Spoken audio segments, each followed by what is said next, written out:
of his delusion. Soon as I came to earth, my reality's confusing.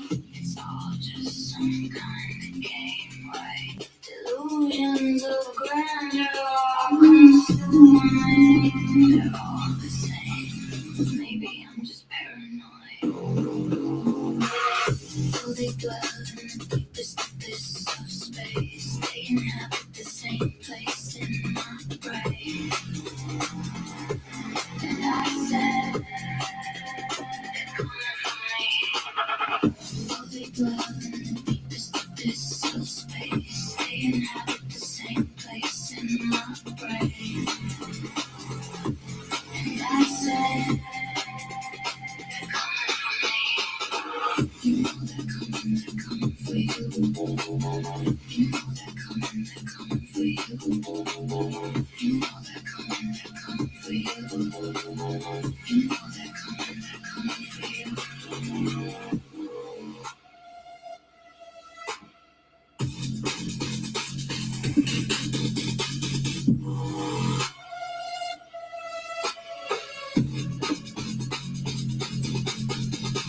Came from beyond the stars and Sumerian planets, a cosmic parasite.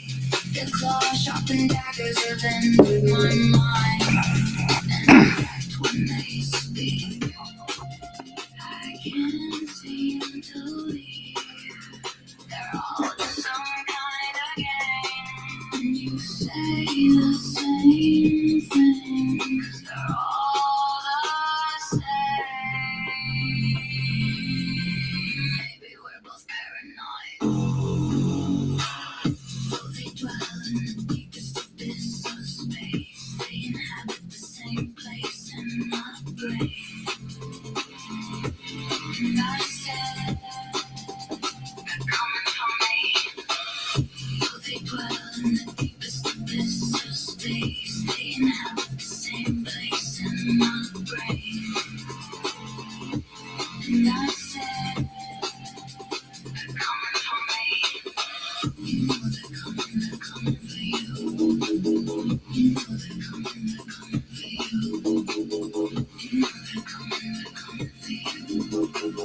You know they're coming for you. If I must say so,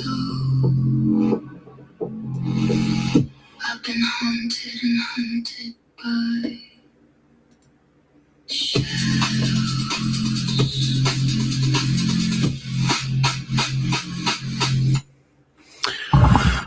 Okay, what is up, guys? What is up? We're starting really early. We're starting really early today, as early as possible, because I'm going to be reacting to a very long video. Okay, so I don't want to keep it crazy long for tonight, or go into too late of a night. So I might as well start early. Yo, Big Bars, what is up, my brother? What is up? Good to see you. Good to see you, my brother. So I figured I'll start early, right? I'll start early. It's the video I'm going to be reacting to is like almost, it's 2 hours and a half. So it's a long video. So, but before that, I wanted to get the basis right. Tonight we'll be talking about feminism. We'll be talking about women's impact, right? Which we usually always do, right? But I was watching this video by Andrew Wilson, and it helped clarify so much more, or educate me so much more about feminism. It helped shape my ideals of feminism even more, because I've always believed this, right? I've always believed this, that feminism isn't about the fight for equality or the advocacy for equality. I've always believed that feminism is the advocacy for power. Okay. I believe that women didn't want equality. They wanted power. Now, they started with the equality talk, but what they actually want and what they're trying to spearhead and get to is power. Okay. It was during a time where these few white women saw the few white men have power, and they were jealous of it.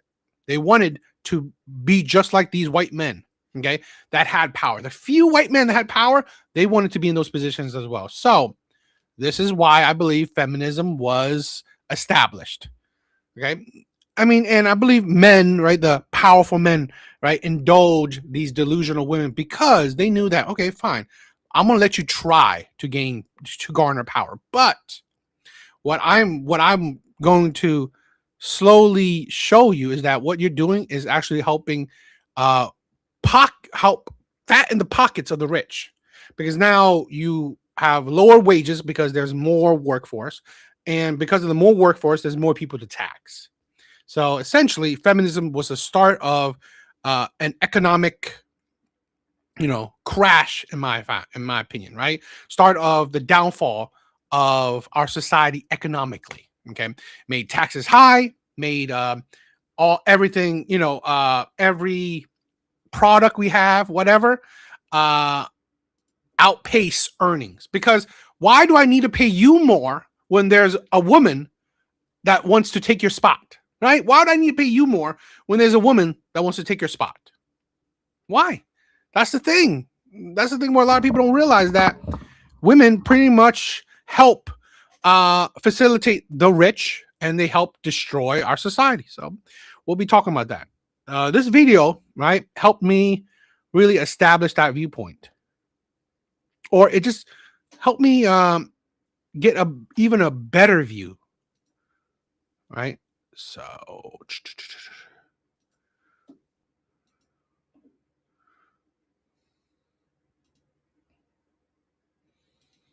concept of feminism, because I don't think I understand it. And when I was talking to Crowder, he brought this up, and I had said, we were disagreeing about some things that Nick Fuentes had said. I was like, well, I think women should be able to vote. He's like, well, I don't think they should if you're not getting drafted. I didn't even know where he was going with it, because he kind of took me like, so what? I'm like, sure, and what he said, I was like, what are you saying? I didn't understand what he was even saying. What is this kind of? I'm glad we had the conversation before this, kind of about dogmas, okay, and worldview and belief, right? Right.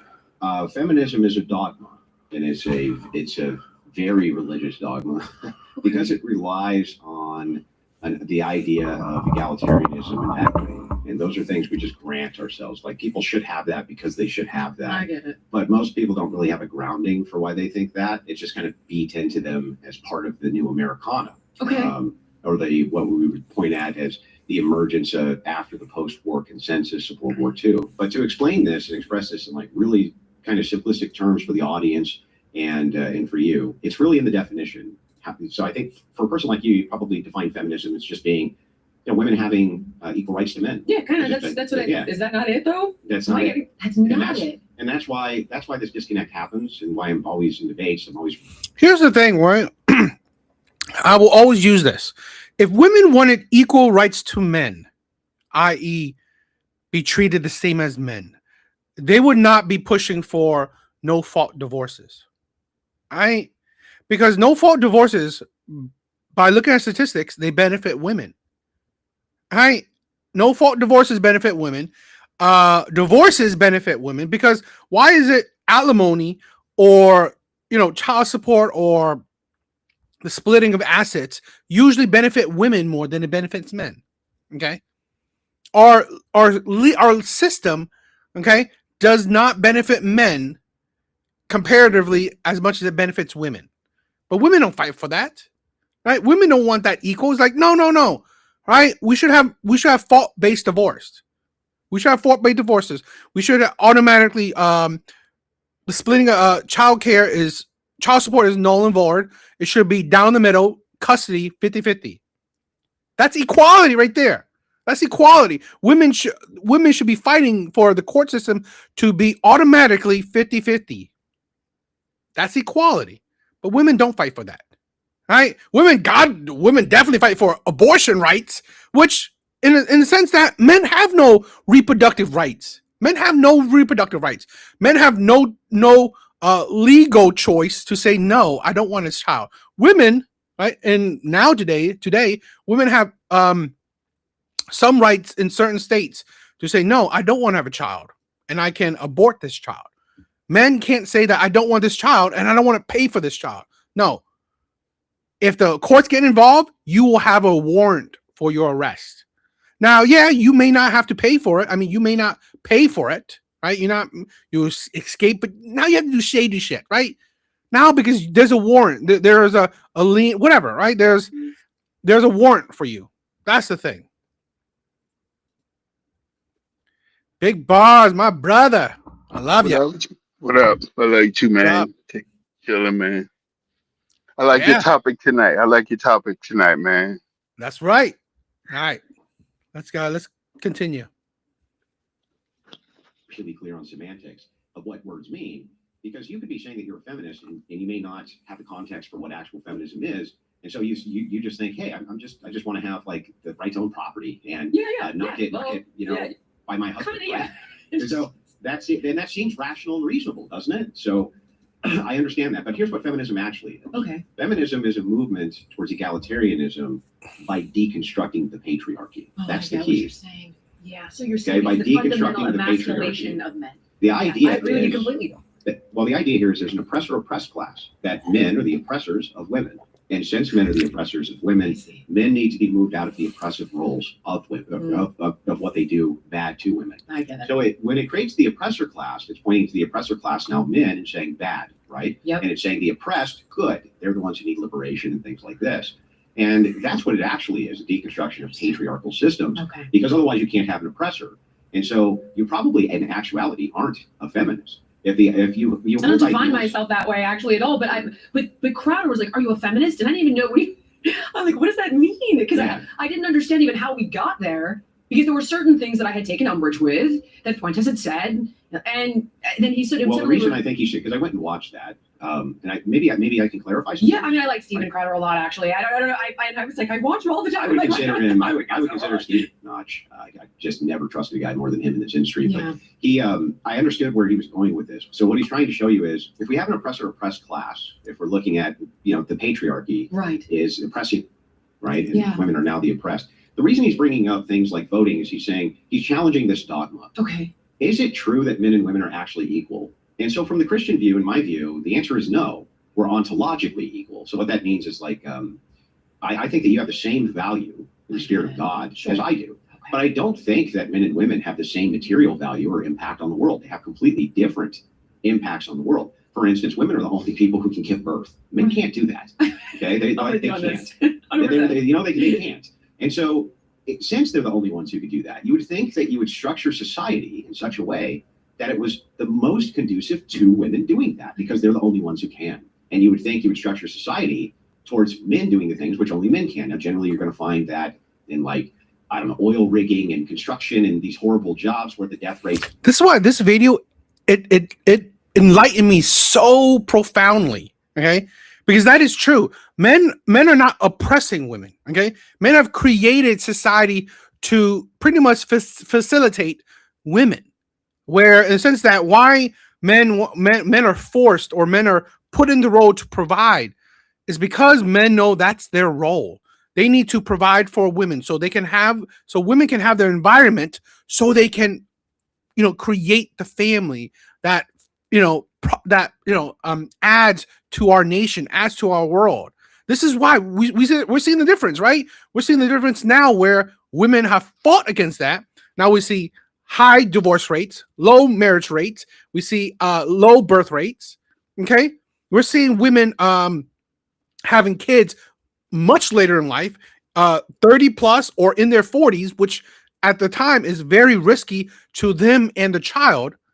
Right, and we're seeing the result of that, where we're having less and less kids.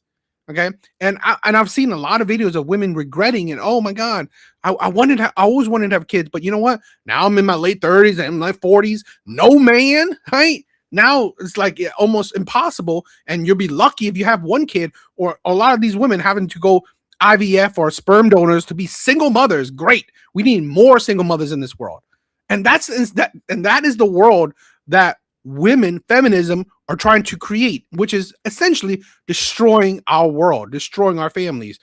Because I've said this so many times.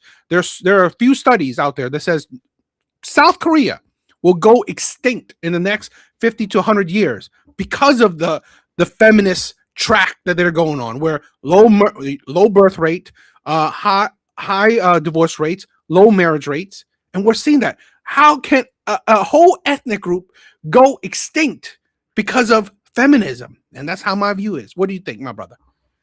Yeah, I agree with a lot that you said. You know, like IDF, people like don't understand that average person cannot go get that. That's $20,000 to Mm-hmm, mm-hmm, $100,000 to mm-hmm, get that. mm-hmm, You know what I'm saying? So people need to not alone with the cost with the prescriptions, the pharmaceuticals that you need to even do that. We're talking like 50 grand on the low side. You know what I'm saying? These mm-hmm. people don't. Everybody don't have it to do that, and I think it would better women just to act right. I don't understand. You know, I was raised by a man. I was raised by my grandparents, and they loved each other. And they worked together. That's what Mm, all I know. That's what I know. So this new world where we're living in is weird to me, let yeah. alone with the fact I had to leave this world to my son. You know what I'm saying? Uh-huh, I uh-huh. have to leave this world to my sons and my daughter. Yeah, I leave this world to my children. You know, it's crazy. That is crazy. And it's just a little bit, they're doing too much. And I agree that it's not about equality. It's about supremacy. And I just want people to say, keep it real. Just keep it real. Exactly. You are the N word. NAZHI. That's what you are. You don't want equal rights. So stop saying that. You want to Mhm. be above a man. And Yes, I yes. think that's the problem. Say it. Keep I think they would do better about keeping it 100. You want to leave and keeping it 100, number one. And number two, if you want to wear the pants, it costs to be the boss. Period. Yeah, yeah, That's how I exactly, feel. exactly. And this is the thing where this is obviously we said this plenty of times. It's the white liberal women's fault because women of every ethnic group they have had to work, right? They have been a contributor of the family. They're not just staying home and doing nothing. No, they had to go out and make money as well. But it's the liberal women who were lazy. They had no responsibility. They're free. They're bored. Now they're trying to make uproar. This is the thing where they poison every other women in the world. That's the danger, and that's what we talk about and try to fight against. It's the same thing as Beyonce saying to the left, to the left. You are but Beyonce, you can say that, but the average Keisha on the corner cannot say that and prosper. You know what I I'm know. saying? Yep. Yep. Some Yep. Yep. people they need to stay with who they're with because that's the only way they're gonna make it. I Yeah, feel. that's what we're getting. We are getting narcissistic, egotistical women. Like they're too good for average men, right? Again, that's the feminist ideology. That's a feminist poison. Have high standards, right? You are better than a man, right? You're strong, independent. You don't need no man. Right? That's the feminist poisoning, where we have average women or average or below average, who think average men are not good enough. That is the insanity, right? That's the insanity we have right now. And, you know, the thing is that what I wanted to say is that I don't even think it's like a hypergamy thing. I think it's a they have taught women to move the goalposts and take no accountability thing. That's what I Mhm, really think it is. If you keep on moving the goalposts, you're never wrong, and that's mhm, what they have learned and been taught to do. Terrence Howard said on an interview that women are smarter than the men because they learn how to manipulate faster, and I don't agree with that statement. That doesn't make you smarter. no, That it makes doesn't. you a horrible person. Like Yes, that's calling it yes. what it is. No, I think manipulating people is just, it doesn't make you smarter. It just makes you just more of a terrible person quicker. Evil, Yeah. more evil. Yes. Yes. Yes. Mortality rates are just over the top. Female deaths in the workplace account for almost none of them because they don't do any of those horrendously stressful and over the top jobs. They just don't. They're not equipped for that. That's not their thing. So what Stephen's doing is he's drawing a parallel to kind of show you this. He's saying if it's the case that men can be drafted, right, and sent to war, and every man must sign up for the draft, so they all have the potential to go to war, then why can women who can't be drafted vote to send men to war? Isn't that fundamentally unfair from the prism of both the feminists? But isn't that also devaluing men? It's saying that men are cogs, which can now be used for women who are elevated above them and elevated away from what their goals are supposed to be in society. And that makes a lot of sense when you start to break it down, doesn't it? Well, here's my question now. So, of course, I get that one piece, but what about all the other stuff that goes along with it? Then women have no say in how their society functions or who leads them. Or, so, for example, if I was still living in California, I do not want a governor. This is the thing where women had say in how society functioned by picking the man, right? That's how they have a say. So the man that they pick is essentially, he's like the voter, or he's the one who leads the family. So if you pick a good man, right, and if, let's say, hypothetically, majority of women pick good men, you are pretty much helping determine how society will go. Okay. Right? Because imagine this, where you pick men that are morally sound, men that are gentlemen, men that are good fathers, good husbands. Guess how you think society will go? We'll be creating the next generation of good husbands, good fathers, gentlemen, chivalrous men. All right. But guess what? Women didn't want to do that. So now we have a generation of men that are dejected. Chivalry's gone. That's dead because of women. Being a gentleman is gone. That's dead because of women. Good fathers. Women are picking shitty men to be single mothers to, right? So again, women don't realize that they want to gain power, but how they're gaining power is actually how they're destroying our world. Yep, they're destroying the world, and that I've seen this lady before. I don't care for her. I'm just put that out. I don't really care for her, but you see what she just did. What I was saying, Andrew Wilson made a good point about signing up for the draft when you vote, and her response was to move the goalposts. Oh, we'll talk about this now. We'll talk about this now, and that's why. Number one, I think I'm gonna come out and say I think that's why certain people are against women leadership, because it's not I'm gonna stay on the right side. It's I'm on the right side, I'm on the left side. It's whatever they can benefit from. That's what they're doing. They're not. I'm just, like I said, I'm just in bizarre world when it comes to this particular subject, because I know men and women work together to achieve a goal. That's what I know. That's what I've seen with my eyes. And I don't think they're getting the results that they want to get, or they're not going to.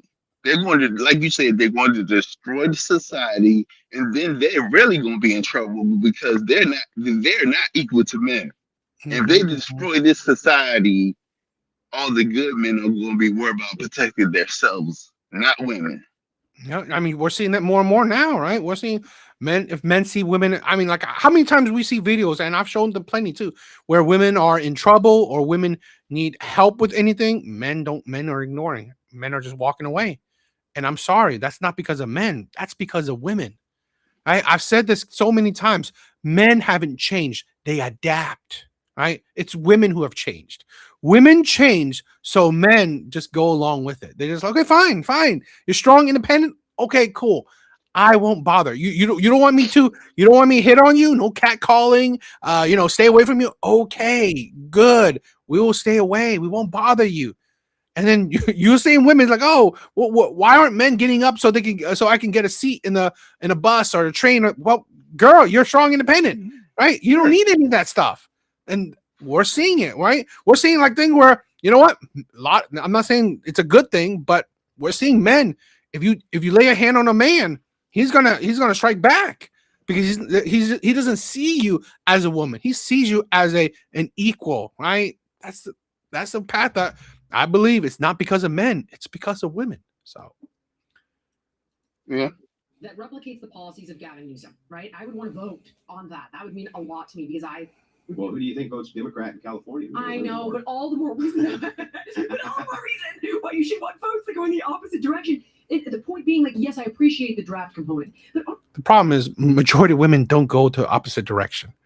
I believe I haven't looked at the stats, so I could be wrong, but I believe majority of women, right, vote Democrat. So really, thanks to the only reason why Trump or any Republican ever gets nominated or have a position is because men vote them in, right? It isn't women, right? Women may help, but again, it's a small percentage of women, so we can't rely on women to vote correctly. Women will vote because how they feel. Yep. It's the WNBA argument over again. If you women are equal, support the WNBA. They're not poor. So they're not losing like $40 million a year. How about that? You know what I'm saying? You can't rely on women. You can't rely I on just women think for it's it. crazy. I just think it's crazy. You know, it's crazy. By the way, Chris Support. Seymour, I thought there was a conversation to draft women because I had this conversation with Sebastian Younger like in The military wouldn't want to do it because let's just say they did. Okay. Just kind of grant that they did. They're still not going to send women into combat roles. And so it's the fundamental unfairness would still be there. And the reason they can't do that, right, is if you had a real war, not like playing in the sand where you have 2,500 deaths in 10 years, but like a real war. The first thing that the enemy would do to demoralize your troops is they would capture your female soldiers. They would send them home pregnant. Like that's factually what they would do. Yeah. I know I'm being very blunt here. No, I know. But that is in fact what they would do. And so they're never going to have in mass women in frontline roles in combat, even where they proclaim that that's the case. The distinctions between the soldiers are so over the top about the fact that I want to have say in society. I want to have say in what's going on with the social order. I want to have say in what's going on. I think that's a fair criticism from a feminist position, but I'm going to give you some counter evidence here that might maybe change your mind. Okay. Before women could vote, they passed an amendment. They got an amendment passed, and the amendment was to ban alcohol in the United States. That was the amendment that they got passed before the 19th. So before they were ever even allowed to vote, they had so much influence in society that they were still able to do one of the rarest and most difficult things to do politically, which was pass an amendment, get one passed. That was women and the women's temperance movement that did that. And the reason women had so much more authority in society and control in society absent the vote, the anti-suffragettes, the ones who were against women voting, which were mostly women, by the way, made this. So this is the thing where, like that's why, you know what, there's so much smarter people, right? He even said that if women wanted to do something, they could do it. They didn't need the voting ability to do it, right? It's because, in my honest opinion, women today, they're very fractured, right? They don't agree with anything, right? And the problem, there was a time period where all women, or a majority of women got together and they agreed on something. This is the thing where just like, they want bank accounts. Guess why women didn't have bank accounts before? They didn't have jobs. But guess what they had? They had loving husbands. They had husbands, right? Husbands were paying for everything. It's not like women didn't get what they want. Husbands were paying for it. Guess what women have today? Debt, right? Women are growing in debt.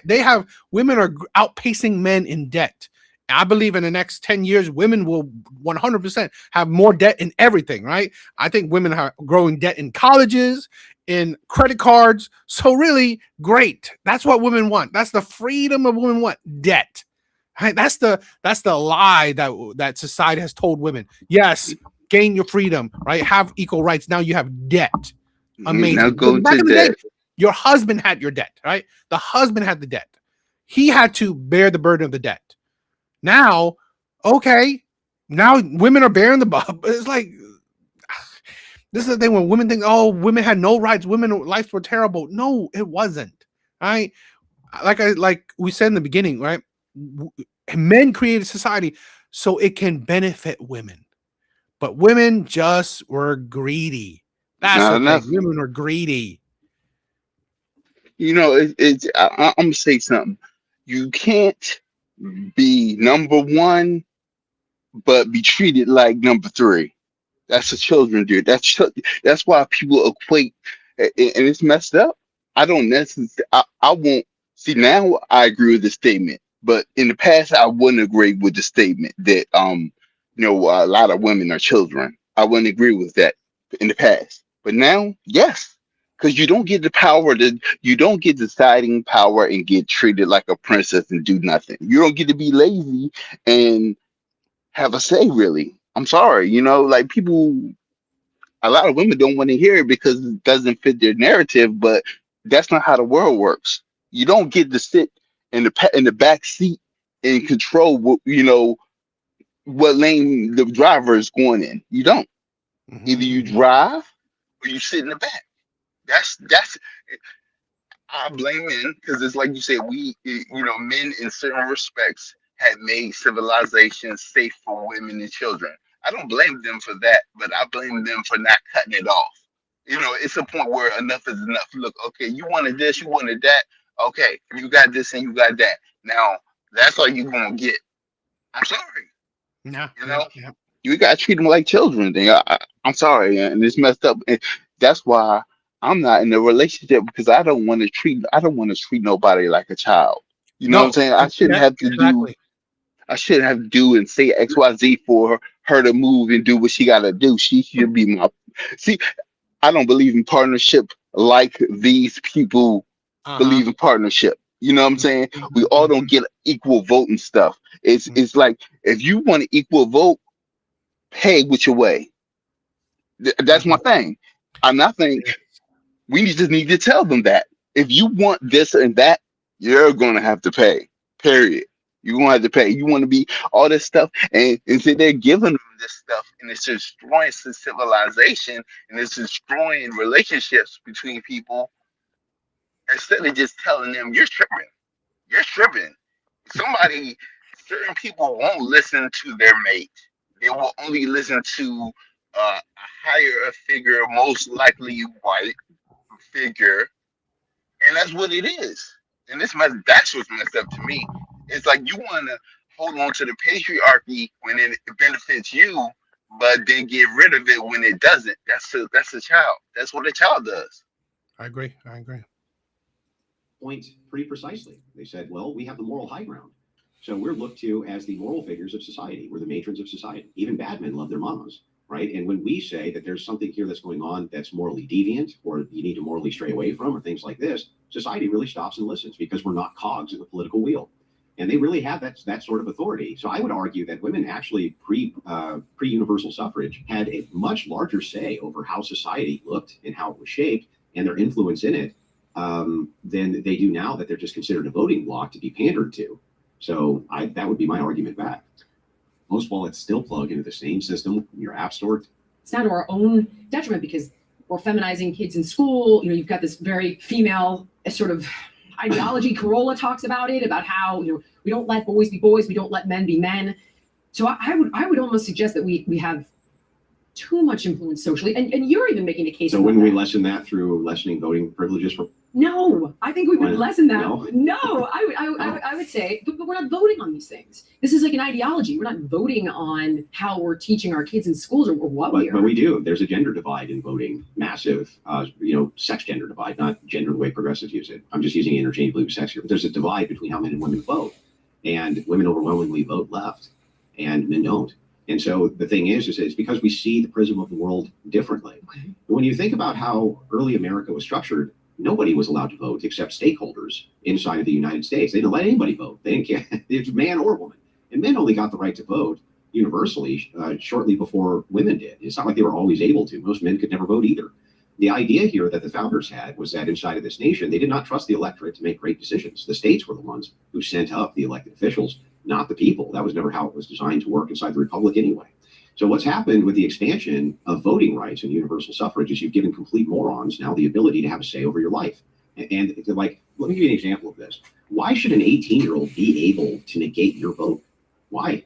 Like, is an 18-year-old smart enough to actually make an informed decision that negates your well-informed vote? Don't you think that that's really stupid and counterproductive and counterintuitive? And it's recent. Like, this is a product of modernity. It's not like this was always this way.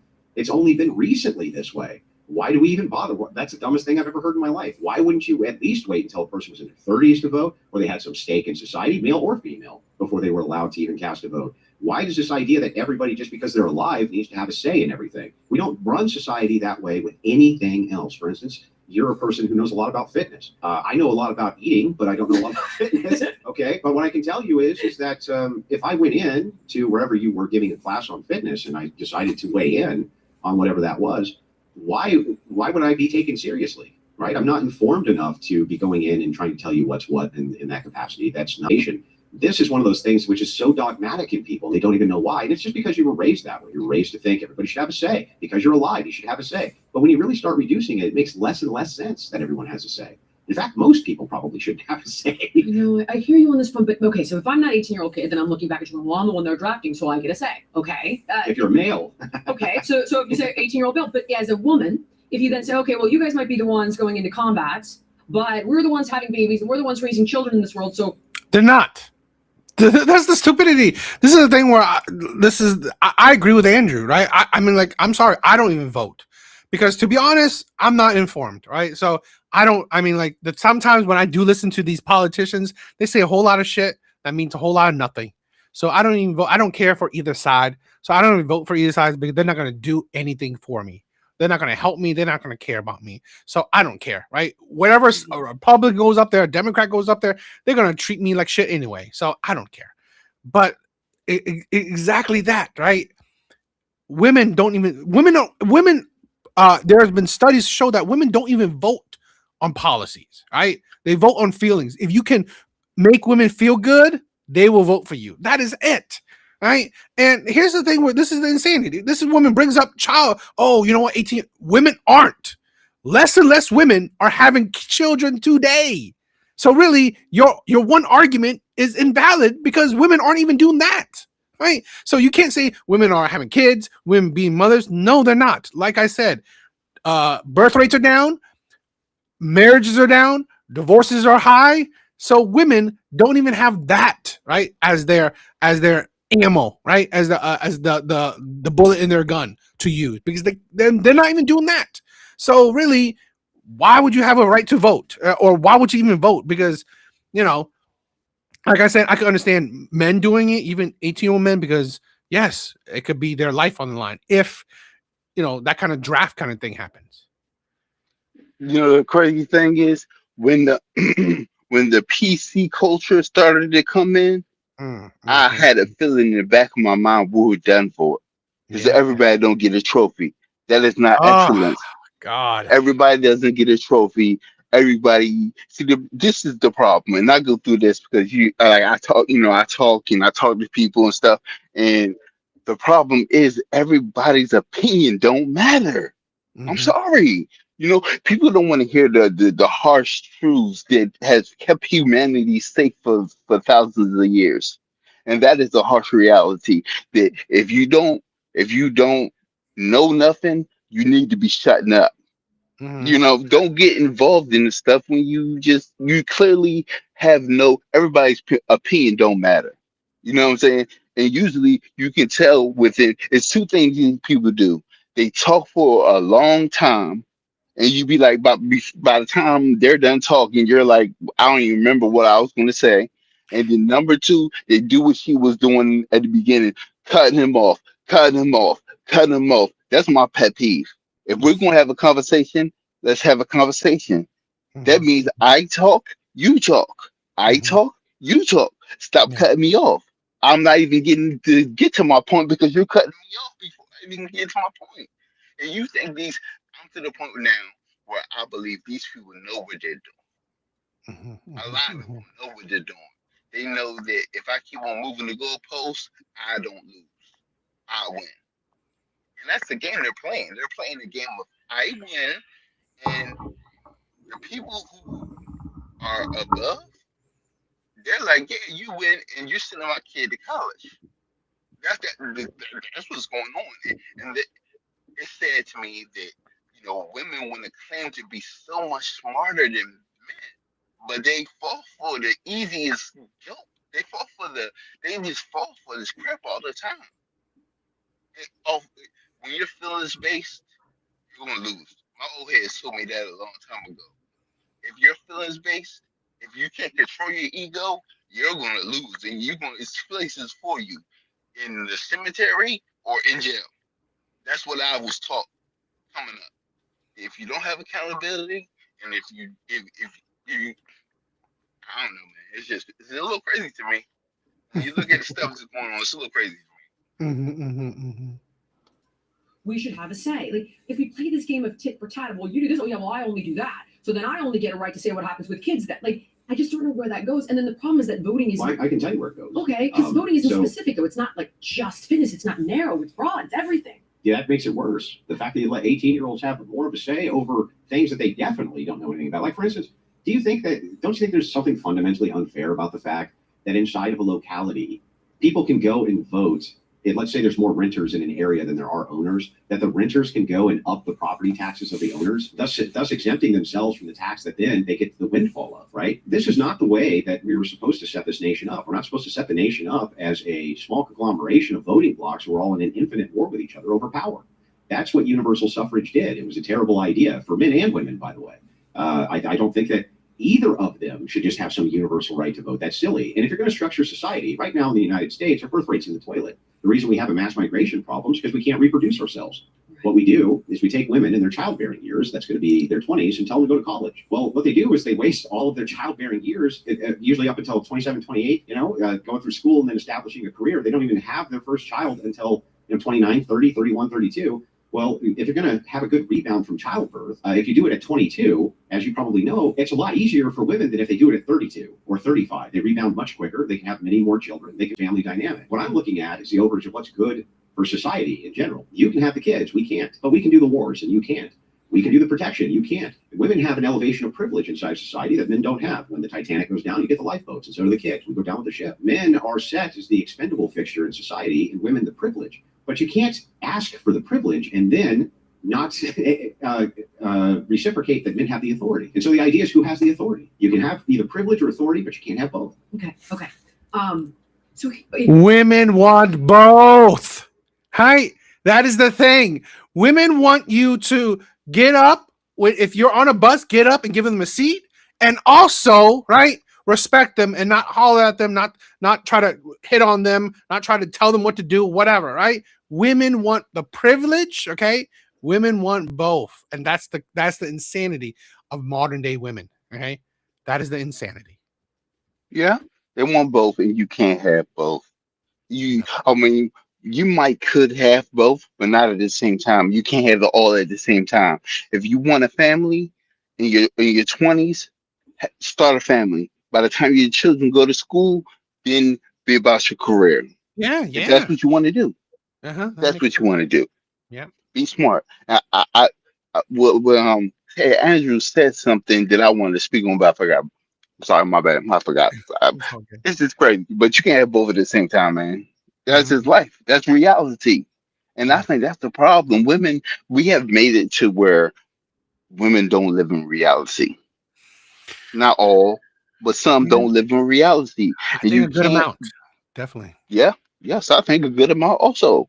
And I think that like I said, I think if women were as smart as they claim they are, they would look around and be like, hold up, child support is destroying my legacy. Hold up, me voting and working is destroying. They would see but they benefit. They benefit. That's all they want to do. And I'm to the point. Look, people say whatever, but I'm to the point where we have to make people accountable. If a woman puts her hands on me and we're in Florida or whatever, she's going to jail. Yes. I'm sorry. Yes. Stop saving these people. Stop what's haven in these 304s, man. I'm gonna put it on a shirt. Stop what's haven in these 304s. Yes. Stop it. Exactly. 22, I'm going to be the worst parent on the planet.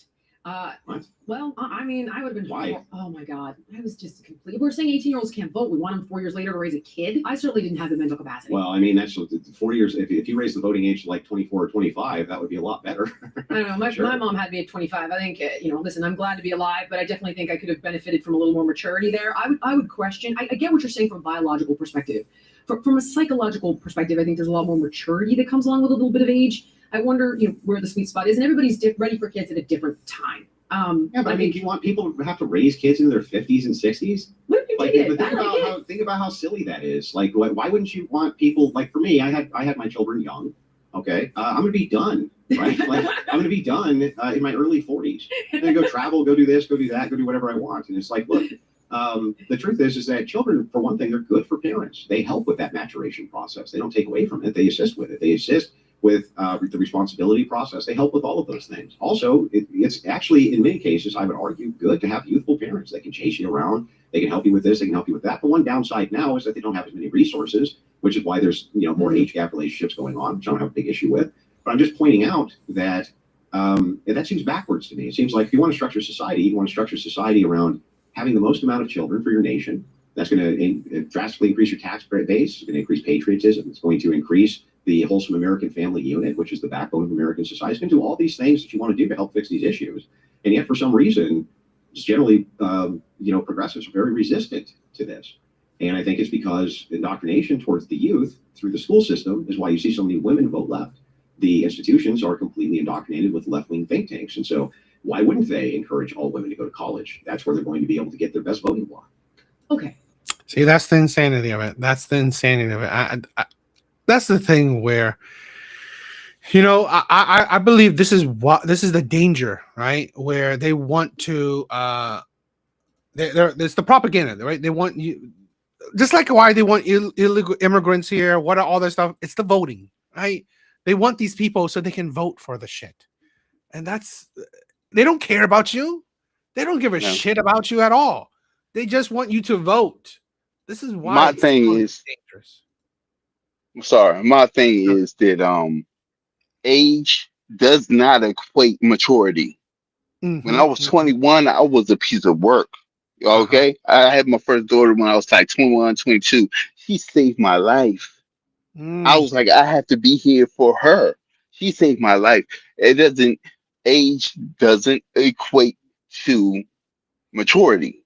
Yes. And they keep on saying it. Well, they think their age means anything, but you're used up. And that's what it means. Men and women, really. But it's kind of different because a 50-year-old man can get a 22-year-old woman and she will get on his page. Yeah. My brother, I mean, I'm telling you, I say like travel the world, right? Get a passport, travel the world, because honestly, there's better women out there. All right, let's move on to the video of tonight. I really wanted to talk about. It's a long video, so this is why I started early. Hopefully we can finish it, but if we can't, it's all good. But I think it might be a really good video, right? The video, Anton, on Tasha K. I don't really know her that well. Is on her video on her channel. So I think I saw a TikTok clip of it, and it just made me like, yeah, I want to check it out. I wanted to check it out because Anton is badass, right? I mean, I don't agree on everything he says, but I agree on a lot of things he says. So I think he's a great role model for the Black community. Okay, a family-oriented man. A man about money, a man about success, a man that's not about victimhood, right? A man that like about, you got to work hard. You got to pick yourself up the bootstrap and shit like that. So I think he's a great example. All right, let's start it. We got Anton Daniels here. I didn't tell nobody we was doing an interview. Did you tell somebody we was like, what? But I mean, the reason why I think it's fair is because I don't take stuff personal from a content creation perspective. Like I get it. All his algorithms. Yeah, I think that a lot of people get easily offended at most things. I'm not one of those type of people. I've been doing it too long, I understand. How long you been doing this, Anton? 12, 13 years. Okay, longer than me. I've been on, but when you know, YouTube 12, 13 years? Yeah, but when I first started doing it, I was still in corporate America. So I couldn't really say the stuff that I really wanted to say because it would affect my bag, what I was doing, what I was building, right? Because I worked at banks, even though I was in information technology services, user experience, and then I worked my way up through that, and then eventually I retired in 2019. Okay. Right before the pandemic. I didn't know the pandemic was coming, but I retired in 2019. Oh, look at you got out there, you got in quick, didn't you? Yeah, I was 37. Okay. When I retired, so. But I went broke in 08, and then I retired at 37, 2019. I went broke in 08. Five bankruptcy in 08. I think everybody went broke. This is my second bankruptcy, but I ain't broke enough. Well, bankruptcy don't mean that you broke. I just like to flex on that shit. Yeah. You gotta have money to file a type of bankruptcy. I had that bitch. That is true. So the thing is, like, but we just ain't got it all to give everybody at one time. So, you know what I'm saying? You got to get in line, baby. You got to get bottom line, like with no fear. Yeah. Like I don't know what that is. Everybody's equal. We all piss shit, bleed the same. All got the same. Most content creators ain't like that. A lot of them they so busy trying to be friends with each other. No. That they can't be real and be honest. Even if I'm your friend, I'm still gonna be real with you. Yeah. Like, right? The internet is slaughtering her name right now. Absolutely. Right. But I think it's unjustified because, well, I mean, you know what the internet is, right? Mm-hmm. First of all, I have to take a little bit of responsibility that TBD, what is up, my brother? What is up? I think maybe next week, right? Next week we will do the whole Next week, Wednesday, I think we will do the whole Muslim and London, UK talk. So tell me if you're good for next week, right? I definitely want to talk about how I believe that Muslims are trying to take over the world. So and they're starting with the UK first. I believe Muslims are slowly trying to take over the UK, and they will be spreading over to the other parts of the world, parts of the Western Hemisphere. So if you could do it next week, we'll definitely do it next week.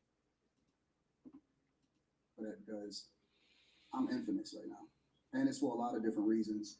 One of the reasons I think is because of my political perspective, and that don't sit well with the Black community.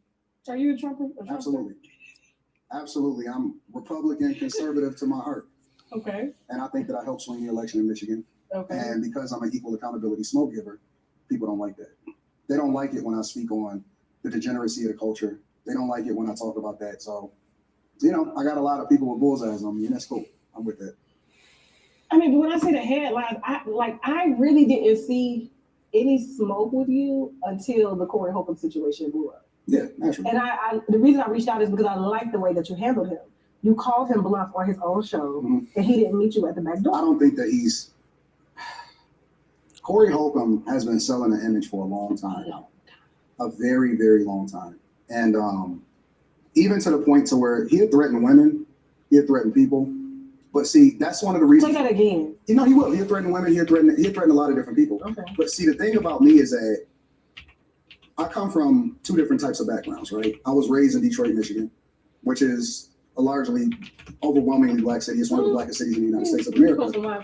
Yeah, I'm with it. See, she don't try to give me tips. Keep going. Try. But I come from the inner city of Detroit, but then at the same time, thank you, baby. You know how to taste that? I don't. I'm new to this. So you're gonna swirl Like this. it, Smell it. around, smell it. Good. Real people, no matter how deep you in it, nobody want to be in the hood for the rest of their life. Right? So that's the goal, is to get out of the hood. It's to get out of, in most instances, it's to get out of those certain environments. So I was the kid in my family that was like, yo, Anton is going to be something.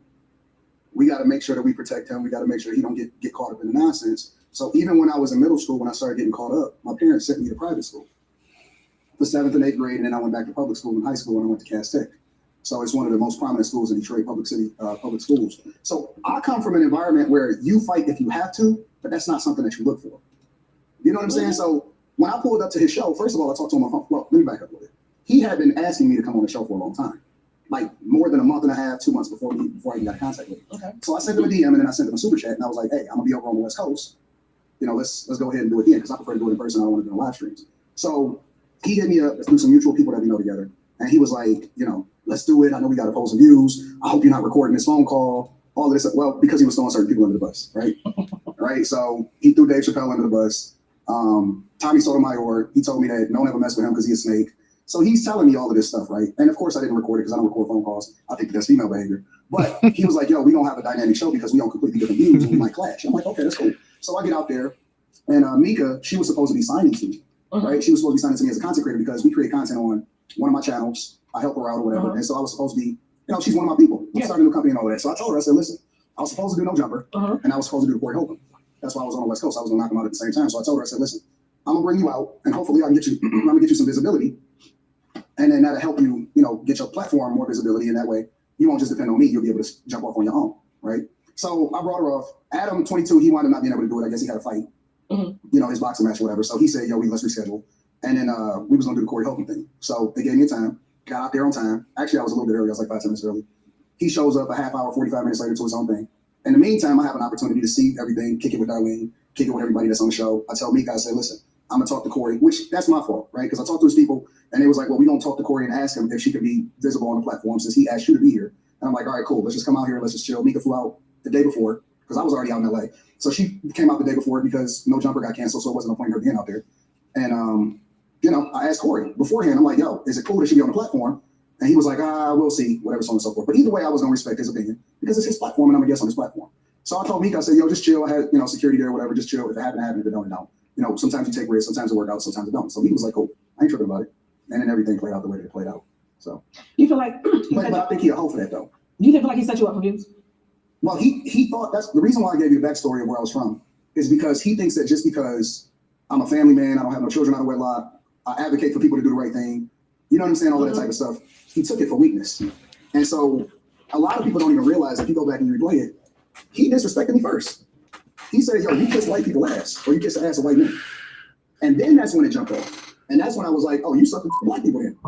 So he because I always saw your part. I didn't miss that. Go back and watch it. It was cool. First of all, he was late, whatever, so on and so forth. He didn't trip on none of that. And then when we started having conversations and we started getting into it, he started getting in over his head because he can't actually articulate a point or debate anything, right? What I was saying, bitch. Yeah. So he caters to. You know, this is the thing where I've said this countless times before. I think the black community is the coolest community around. They are mad ass cool. Okay, I love the black community. Hell, I've dated predominantly black women in my past. I have I have 2 baby mamas, nothing to be proud about, and 1 baby mama is black. Right, so I have black kids, mixed kids. So it's not that I hate black people. So when I'm critical of black people, it's not from hate; it's from love, because I think black people are the coolest community around. They are mad cool. I have black friends. I gave you my history. It's like, I love black people. So when I say shit, it's not because I hate them. Okay, it's because I love them and I want better for them. So when I have videos that I'm critical of black people, oh, you know, you're just doing it for white man. I don't give a shit about the white man. I don't even have white friends. I don't even know white people. I know more black people than I know white people. Right, in my life, personal life, I know black people than I see black people, and I'm friends with black people. I talk to black people more than I ever talked to white people in my whole life. White people means nothing to me. I don't give a shit about white people. And that's the problem with people, with the black people that are critical with me, that says, oh, all this stuff, you know, yo, you're the model minority. You want to suck up to the white man. I don't give a shit about the white man. Right? I'm doing good. The white man does not help me or do anything for me.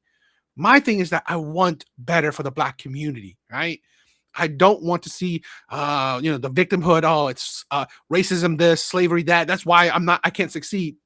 That's the thing that bothers me, because I know young black men, right, that single mother, live in the hood, right, grew up in the hood, and they're succeeding not because of whether not because nothing about the white man. It's because of hard work, getting education, pushing themselves. And that's why I want for more black men and even black women. Right? That's the thing. So this is why when I see, let's say, black on black crime, stealing, thievery, beating up each other, all that shit.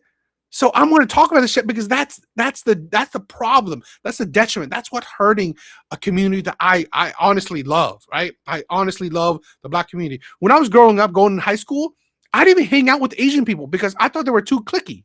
I thought they were like too, they weren't really friendly, right? I hanged out with the black people.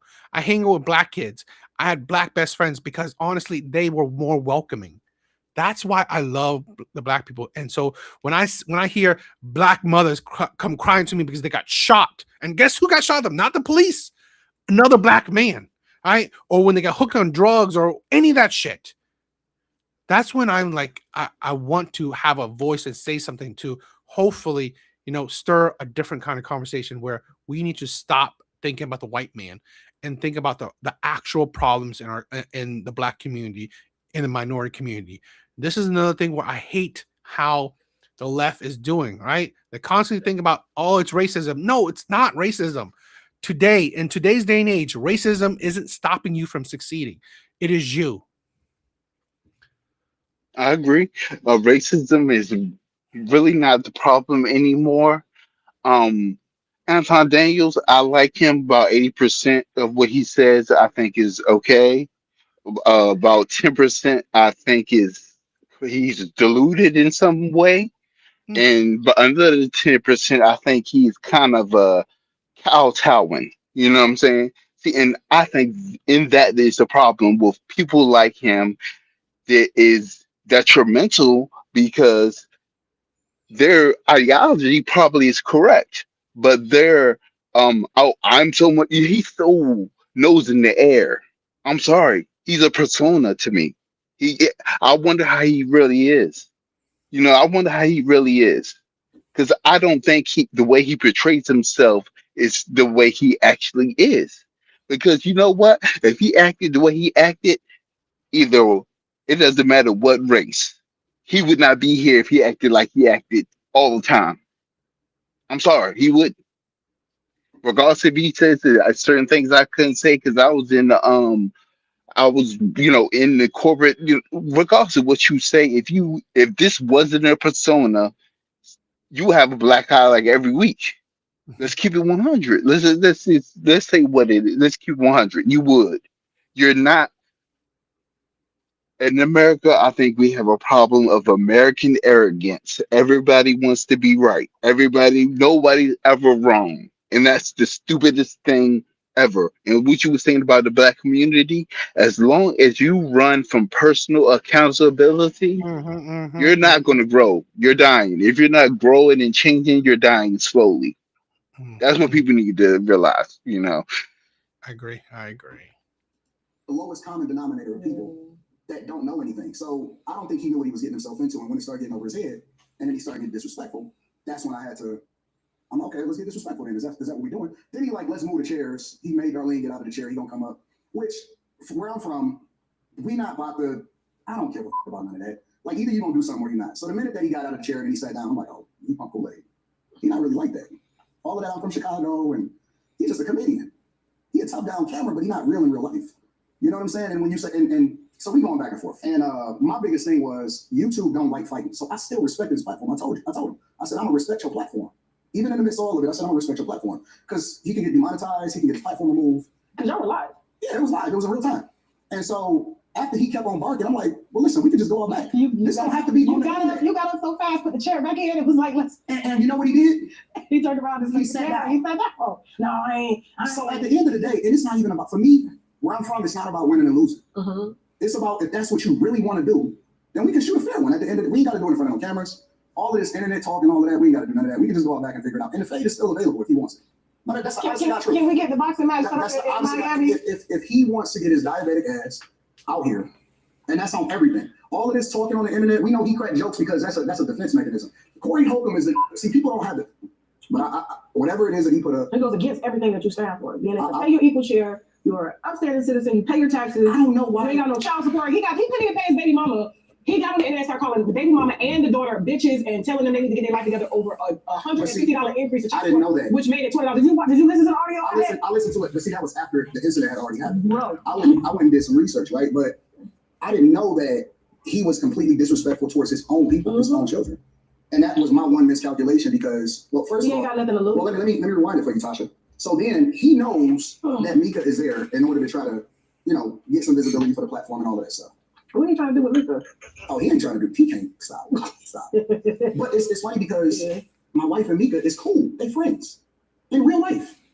You know what I'm saying? Like this ain't no secret. And then I told him, hey, can I bring you on the platform? So why would we look at it from a perspective of, oh man, he's hiding this chick? If I ask you, can she come on the platform? It don't even make sense. You know what I'm saying? But he did what some sucker dudes do. Now I understand it from your perspective, right? If you're a woman or you're a woman on the platform, you just want to get the story out. You want to get the tea, all of that stuff. But guys ain't supposed to do that type of shit. We not supposed to. Oh man, that's like, what the f is that? So you want to ruin? You try? See, he don't know, but he want to try to ruin families, ruin relationships. Real dudes don't do that type of stuff. That's how I know he a hoe. That's how I know he a hoe is because dudes we don't move like that. No matter what you do, it's between me and you. It ain't got nothing to do with nobody else in there. But see, he catered to the lowest denominator, and then he wound up putting my daughter on the internet, who's underage. That's the one miscalculation that I made is that he put my daughter on the internet. And that, like, I don't care what you say about me. None of that matters. But see, when you come from an underage daughter, now what's up? Are you handling that? Absolutely, 100%. Okay. Crossing all T's, dotting all I's. Absolutely. I'm not gonna let that go. I'm never going. You could say whatever. We could figure it out between us. But when you put my family in it, I'm never, ever, ever going to let that go. And you didn't even go that far. So I do want to put that out. Like, you didn't go as far as pulling family. I don't do that. Trying to, I'm still not gonna do that. Put side bitches on him. You literally addressed the issue. He introduced me to his girl in the studio. You got to tell me that truth. I can't. No, I can't. But you know, I can't because it's man code. I get it. I just can't do that. So you know what I'm saying? I'll talk to Mrs. Don't worry. We'll have some fight. But I can't because it's man code. I just don't. I just want to know what type of bitch laid up with him. What type of woman are you to lay up with a man who is literally on camera punching another woman in the face? What type of person are you to lay up with a man who calls his daughter, who is damn near a nurse practitioner, and says she needs to get her life together? This bitch over $200 worth of child support. and has disowned her because of her mother holding him accountable to take care of her. I will never, ever, ever. I've been married for 21 years. I will never let my girl's feet hit the ground. My girl ain't worked in 18 years. As I said, what type of bitch is laying up with a bitch playing in his ass? Because the wife told me the reason she filed for divorce is because she allegedly refused to put fingers in that ass, but that white bitch who was a porn star did. And so for you to lay up with him, and she black, bitch. Well, maybe that's why every show he got to talk about the backdooria and gayness. Maybe that's why he's so easily offended by it. I think honestly he's DL, and You think so? Yeah, I do. I think he really, the way he loves on men and respects y'all and never hits y'all, but he'll put his hands on a woman, shows that he just loves men more than he loves women. And the way he just talks about his own daughter, and Well, you know, women can sense that a little bit better than we can. We know a faggot when we see one. You know what? Corey, a hair. I don't necessarily agree with that because why women know a DL man when they see one, yet constantly get with DL men. It's Deal with them. kind of ridiculous. So I think this is crazy because regardless of what you want to say, Tasha K is one of the most horrible people, one of the most despicable black women on this earth.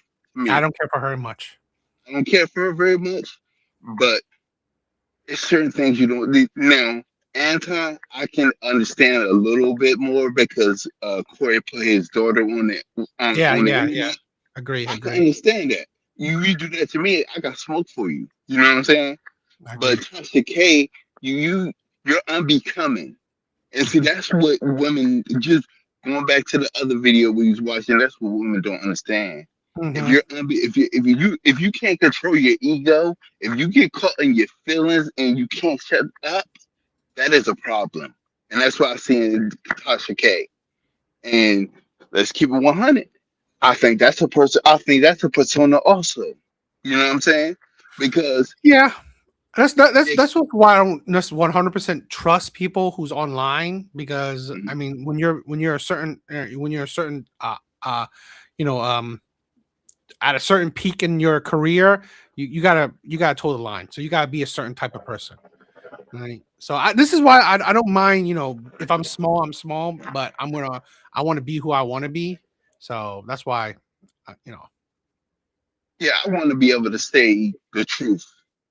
I don't want to not say the truth because I'm gonna lose a sponsor or whatever. That's just me. That's just me. And I think that she's not being becoming of a host. She's a horrible woman to me. And if she's not faking, then her husband is a horrible person also. I'm just gonna say I it. just think it's probably a modern relationship.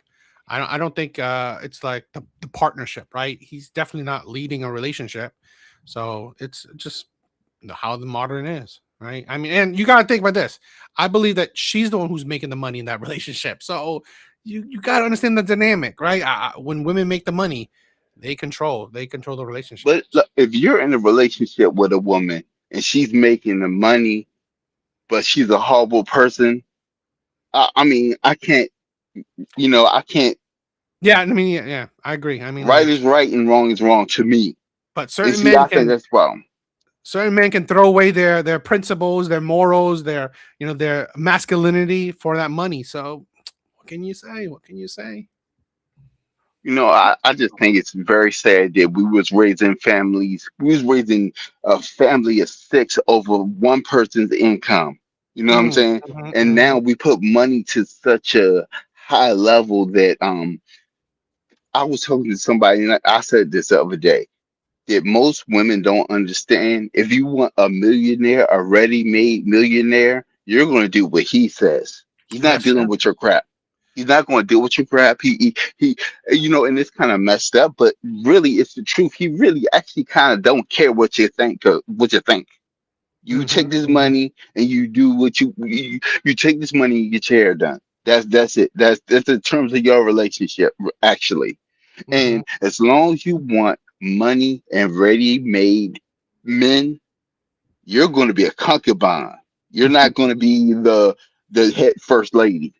They want to be the first lady, but then act like concubines. That's what I can't understand. It's like it has to be some. We've gotten to a point where it's no self-regulation. Do what you want. It's hedonism. It's hedonism, man. It's crazy to me. You just do whatever you want to. And I wasn't taught that. When I was coming up, my family and like I said, my OGs told me that look, you better regulate your emotions, man, because you go out here and jump in front of the wrong person, you will not be here no more. True, And true, true, true. I just think it's very sad how our society has been so pussified. You know what I'm saying? I agree. Because I just agree. like just like all the videos, this is my last point. Sorry, just like all of the videos where a guy will come up to a couple and grab the woman's hand, Oh, and if you do that to those me, pranks. yes, and Ah, you do that to me, you gonna have a real good video. You going viral because I'm gonna yell because I'm putting all hands on you. I'm no. sorry, I'm putting hands on you. You walk up on my woman and grab her hand, especially if she snatches. Now if she goes with it. Take her. Oh You yeah. need to take her home. You know what I'm saying? That's how I feel about it. If No. she goes for it, you need to take her home. You can have her. You're the better man today. You know what I'm saying? But if she snatches her hand away and she's like, "Oh, come on, man, don't be doing that. You don't hit one man." You know, then it's gonna be a problem. I'll probably put Yeah. all kind of paws on you. If me and my girl are shopping and out of the corner of my eye I see another man even approach my woman like that, I'm probably gonna turn around and put hands on him. That's just, and Mhm. I don't see that as me being violent or anything. I see that just as It's like respect. respect. Yeah, I mean, men should know that you don't disrespect other men and think that nothing happens. No, that's just not how the world works, or not the world where with men work. So yeah, I agree. It's just crazy, and I just think they're doing too much. My fault. No, it's all I good. just think they're doing too much. I think they're doing too much as to be on the internet. They're doing a little too much, in my opinion. You know what I'm saying? I You think have the to have a certain level of class I agree. to to. And what gets me is that the most degenerate people have the biggest following. I don't understand that about humanity. You know, Yeah, I mean that's the thing where we are changing, right? That we are definitely changing a society where they want to push the buttons, they want the quick and the quick endorphins, right? It's the quick entertainment. I think it's like less lectural, intellectual, less intelligence, and just more like brainless fun, which I think that's a detriment to society. Right? I really think that's not a good thing for how societies work. Because I think, to be honest, I think kids are stupider, right, than past generation of kids. So I don't know. I say all the time, the test to be a PhD 100 years ago was 20 times harder than it is today. Something's wrong with that. How are we supposed to believe that they were so primitive in the past, but they had so much more knowledge and they conducted themselves so much better than we do today? And we Mhm. suppose we live in an information age. Anything you want to find out, you can find out But the pretty much problem is within that reason. because the problem is that now we kids are using ChatGPT to do everything. They're not studying anything. They're not learning nothing. So I don't know. The part about it, I agree. and he has a bunch of people that is trying to get on, trying to get some visibility, and they reaffirm it right there. It's confirmation bias. They're basically enabling the bad behavior, and they're continuing to build up the monster. You don't have no. I told him that on the show. I said you don't have nobody that holds you accountable. You don't have nobody that loves. I don't think he has anybody that truly loves him, because anybody that But if loves they loved you, they would hold you accountable, hold right? you accountable. Right. And so for Corey, like, you know, I've had people trying to bring us, please, you gotta talk to him. Please, you gotta talk to him. And I'm like, why do I need to talk to him? So Corey, Yeah, I don't believe in peace. I believe you destroy completely. I do not know what we would talk about.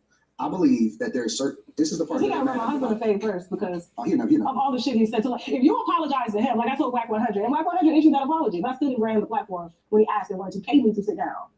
I said, sir, you have to first apologize to my husband for saying that you me. Yeah. And second of all, he said that. He said that me and Tasha, I've never met this man in my life. Never seen him. That's crazy. And then I thank God for Adam 22. Adam 22 was like, when he said that, I called him a liar right there. I knew he didn't. Yeah. You know, because he got upset because his girlfriend Well, I don't understand that either, though. Yeah. I don't understand guys that pillow talk. Even if it's a pillow talk. If let's say hypothetically it's 100% true talk. Right. I don't respect guys that name names of the women that they have relationships with. I guess I respect thought that, I don't know, that would somehow damage my credibility, but luckily for my viewers, they were like, if Tasha fucked you, she would have told us. Yeah. Oh yeah, I would have told her. I don't respect guys But- that clout chase and name names of women hypothetically, Yeah. knowing because obviously we both know that he didn't. But I don't respect that either. I get it, but that's what they do. They will say any and everything to grab whether it's good attention or bad attention, and not understanding if you already got the public's attention, Right. use it to do good. No, that's not gonna happen. Do you understand? It's not gonna happen. You can forget it. For the platform. You know what I'm saying? I got a bunch of people that create content on one of my channels, and we do panels and all of that stuff. So I just check on people. I'm like, yo, you good? Is everything good? I got you. I got mental and all that stuff. So the interview that took place the other night was a very intense interview because I took an approach as I took myself out of the situation. Well, I took Tasha K out of the situation. You didn't take Tasha K. I did. I Really? I did. I took Tasha K out of the situation. I approached her as Latasha Kiwi. I'm a married woman. I've been married 20 years. I've never known your real name. Latasha Kiwi. Latasha Translator Kiwi. I know. Translator means the transfer of love. Okay. Yes. So, and I said, I looked at her profile and I said, you do content? She's like, yeah. So what's the content? And then she goes, oh, it's on this page. I said, oh, okay. So when did you meet Anton? And then she was like, well, my viewers had told him to reach out to me, and he reached out to me. And I was like, well, how many followers did you have at the time? And she was like 1,200. I said, so what was the content that he saw? And she goes, I don't know. Maybe he saw me on TV. I said, well, how did he see you on TV? She was I guess maybe a correspondent. Yes. I said, so she was like, maybe he saw the clips that I did in DC. I said, but he's in Detroit. That's local news. Yeah. I said, Mika, do you realize you got pretty privilege? She does. I said, do you think Anton, if you were ugly, would have reached out to you? Hell no. Thank you. Absolutely not. But she played oblivious to this. Oh. So that's when I had to get a little, you'll see it. You'll see it because I think I it'll be good. Evil Eddie, what is up, my brother? What is up? Thank you for stopping by. told her this because I said, well, I don't want no, I'm not interested in having. No, I got you. But I'm telling you, because you're gonna have to address this because I took it from a wife's standpoint. I'm like, he been married 20 years. I'm pulling up pictures of the wife. Like, the wife is nice. And I'm looking at you and I'm Well, you like, met her in real life. you think she's gorgeous. And I'm looking at Mika and I'm like, well, Mika, baby, all I see on the IG is ass. And she goes, well, I said, so is that your content? And she, no, I haven't heard you talk in any of the clips. She talk all politics all the time. She's went viral multiple different Do times. people listen to her? Absolutely. Do they get, she did. Listen, Tasha, she is smart as hell. Okay, she may be smart. And she know how to talk that talk. But here's the thing. You understand as a content creator that the look also can matter, just especially for women, just as much as the content. Okay. It's the reality of the world that we live But in. when you're too pretty, What is too pretty? How can you be too pretty? I could be too pretty. If I was on here with, stomach out, cleavage out, and I'm, there's a way that I can, You'll probably have 3 million instead of. I doubt it because are they listening to me? Yes, I may have 3 million followers, but do I have impact? Yes. No, I get so much respect See, that's from what we don't married disagree. men. You're speaking from a man's perspective. I got married men that bring their wives to my show to say, I put my wife on you. Mm-hmm. She has to, and now the wife is a fan. Mm-hmm. They're not, they may follow me to say, oh yeah, she's attractive, but me, You're a nice looking woman. I know I'm nice looking, but I don't. Like people need to I don't eat your sell food, that. smell good. Thank all you. that. I don't. Put the medicine in the candy. And this is one of the things that I teach the people that's around me is that, listen, the entertainment is important. The visibility is important. But what you want to do is you want to put the medicine in the candy because the thing that's going to keep them is your ability to communicate and your ability to also be entertaining, right? So they may come for one thing because when you meet a person in real life, you don't meet them and say, hey, what is your personality like? Especially men. The first thing that we look at is we look at you and we say, man, she's attractive. I want to go up to her and I want to get to know her. Now, what you do after you hook them in is a completely different conversation. What you do to keep them is a different conversation. But if we don't be naive and say that doesn't play a role, then I have to say that I disagree with you on that. But what I'm saying is, with Mika's content, I see more of the. On Instagram, you do. I But on her actual went to the YouTube YouTube channel. She got it darkened up, and I think that kind of plays against her. She does need to brighten up the site because I was looking at it from a content creator standpoint. Like if she was a really want motion, I'm critiquing her. Yeah, Like, facts. you're beautiful. I like that she does the crop up so you can't really see the bottom. Right. That's what I'm saying. Yeah, and so you can focus more on what she's saying intellectually. So yes, it does help to be attractive, but there are some non-attractive women that dominate out here. No, Whoopi I'm Goldberg, not bro, she disagreeing is with not, according to men, But the reason why Whoopi physically Goldberg, attractive. the reason why Whoopi Goldberg don't count is because Whoopi Goldberg hasn't come out in the social media age and era. Whoopi Goldberg already had equity from the fact that she had existed with credits and she had became visible in the movie scene and all of that way before she ever became a host on The View. She didn't break out. Name me somebody that broke out in the social media era. That's ugly. No, I ain't saying that. But we don't check for because even with you are beautiful. Unlike you, I know that. but you're trying to downplay it like. Nah, I don't think she's beautiful. I mean, at best, I think she's average. Okay. I don't think she's beautiful. Yeah, I definitely don't think she's beautiful. I mean, like, she is. Like, to be honest, if she didn't have millions, she would be just an average ass bitch out there. Nothing special at all, right? I don't think It's because she's a millionaire, so she's something special. I See, think that's people the like lie. That's probably the lie that you're talking about, right? That you were talking about before with Anton. Now, like I said, I like a lot of things Anton say, but you know what? He does toe the line sometimes a bit. I would not. I'm sorry. I don't give a shit if you have a million views. I'm not going to call you beautiful when you're not beautiful. So I'm particularly like, again, you're not dating her, so calling her beautiful, it's like you're trying to be subjective. She's not beautiful. She's not. She's average. She's not ugly. I'm not calling her she's ugly, but she's not beautiful. Stop it.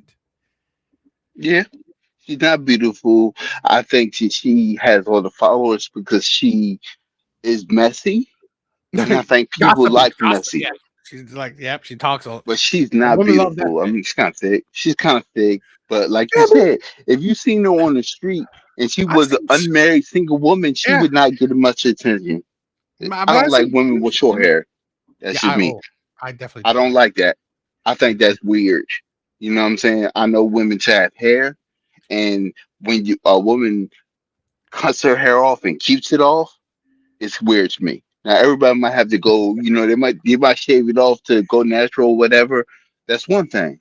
But just doing it as a fashion statement is weird. And it's very Mm-hmm. European to me. Let's keep it 100. It is. It's Mm-hmm. not that is nothing African or Negro spiritual about cutting all your hair off and talking messy about people. There's nothing really, this is my thing. It is really nothing black about either one of those people to me. Because you don't be messy. I was Mm, taught black equals everybody's looking at you and you don't bring down your whole race because you can't control your emotions. mm, That's weird to me. Like I said, a lot of stuff is weird to me because what I was taught, what I know really works, and what I studied in history, and what I know really works is not this crap we have today. It's not liberalism. It's not going online talking messy and talking, being a hater. Tasha K is a hater, and if see that after seeing this, if I was the Mika chick, I wouldn't rock with Anton after this. Because if I go on somebody's show and they're semi hating on a person I was about to sign, I'm gonna have all kind of smoke for them. mm, That's mm, that's what that's my problem. He toes the line, and that's what Corey Holcomb was trying to say.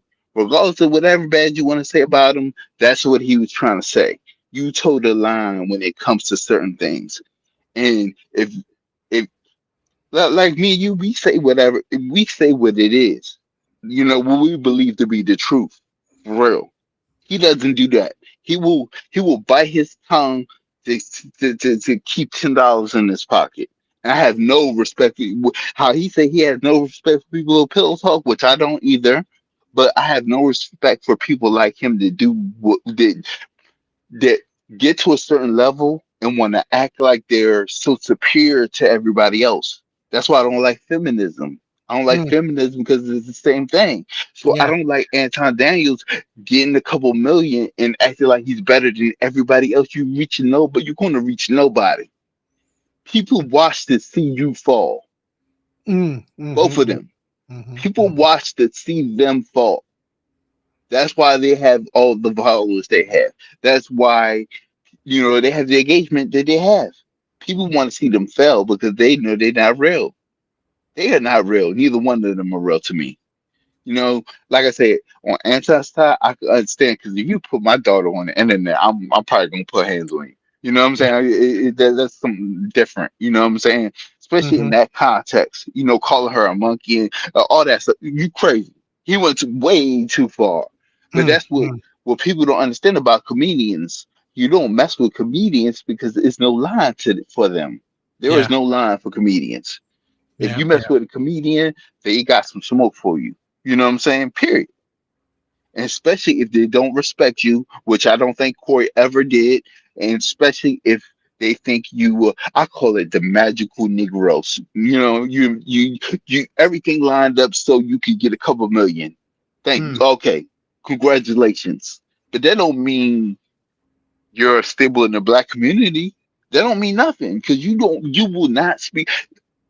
Corey Holcomb was saying this. He will not speak up about certain things. You will not. So, in my opinion, he is in the D of certain people. Because when you don't speak, look, like me, you and me, we'll talk about everybody, men, women, Yeah. black, Puerto Rican, Haitian. It don't matter. Yeah. The truth is the truth to us, and to people like them too.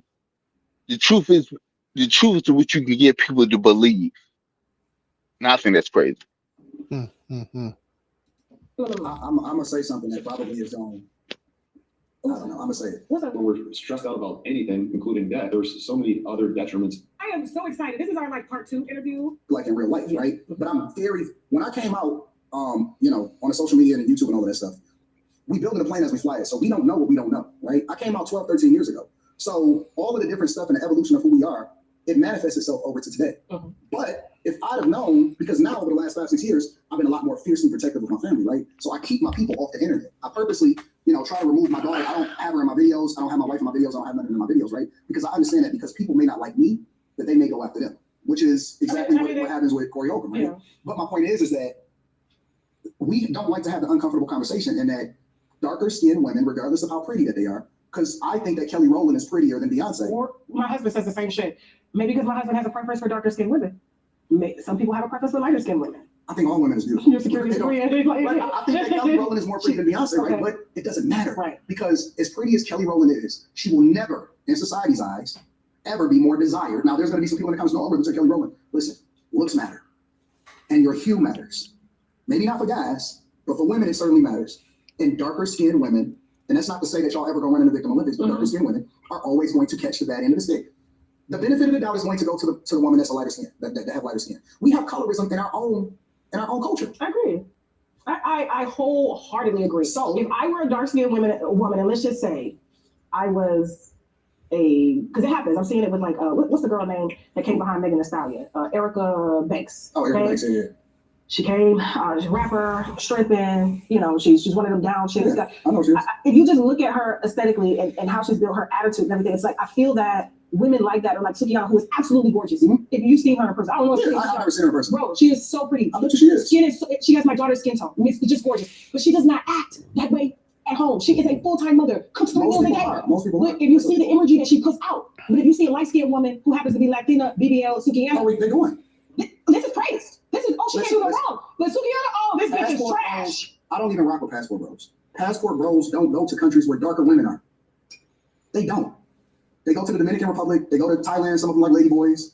Right? They don't go chasing darker skinned women. As much as we like to say that we pro black and all of this other bullshit, the reality is that deep down within the culture, we separate the darker skinned women from the lighter skinned women. And a lot of times that plays out in what we define as pretty, cute, ugly, attackable, more masculine, all of that type of stuff. And it don't even have to be true. Oh, the short hair. Oh. We say we like natural, but then at the same time, a lot of white women have all of these press-ons inside of their head and all of this stuff inside of their head, and we don't criticize them the same way we criticize black women that have weave in their head, right? And it's just our natural bias, and I don't know if it's been implanted in us, I don't know if it still lives within us as a generational curse, but our natural bias to be biased towards darker skinned women is a thing. My daughter is under the age of 18, and she catches it. She catches That it. pissed me off when I saw She Corey. catches I it. know. She is, I'm gonna be honest with you, straight up, she going through it. Like she's straight up going through it right now. She, had dreams and aspirations to be a future Olympian. She had hundreds of medals, you know what I'm saying, from Taekwondo. She didn't practice. She's, I don't know what degree black belt that she is, but 2nd degree black belt. So she can whoop Corey ass. Probably. But she's a 2nd degree black belt. She's been doing it since she was like 7 years old. She's been doing it for close to 10 years now. You know what I'm saying? I just flew back from Tulsa from going to one of her competitions. She's traveled the entire world, right? She's been in Japan. She's been in the Dominican Republic. She's been in Croatia. She's been to everywhere, right? All across the United States of America, competed all over. And now she's going through it because some punk ass comedian wanted to put her picture up. And he basically said that she looks like a man, primarily because she's a darker skinned woman or a darker skinned little girl.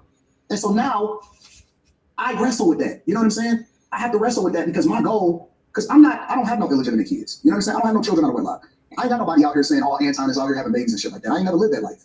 And so I've always been a family man. I've always been dedicated to the people that surround me. My number one goal with my daughter, and my wife will tell you, is that she can't work. Her goal is to be a child.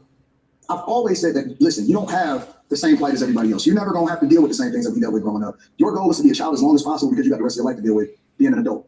And so now that veil of protection is gone because it's searching out an underage kid on the internet in order to try to attack me. And you got these degenerate out here that validate it. Oh, you should have got into a beef with a comedian. What the fuck does that mean? That means you can go and put my underage daughter on the internet and say some wild shit about it? Now she dealing with the shit in school. I had to pull her out of school. Real talk. I had to pull her out of school. She going through it.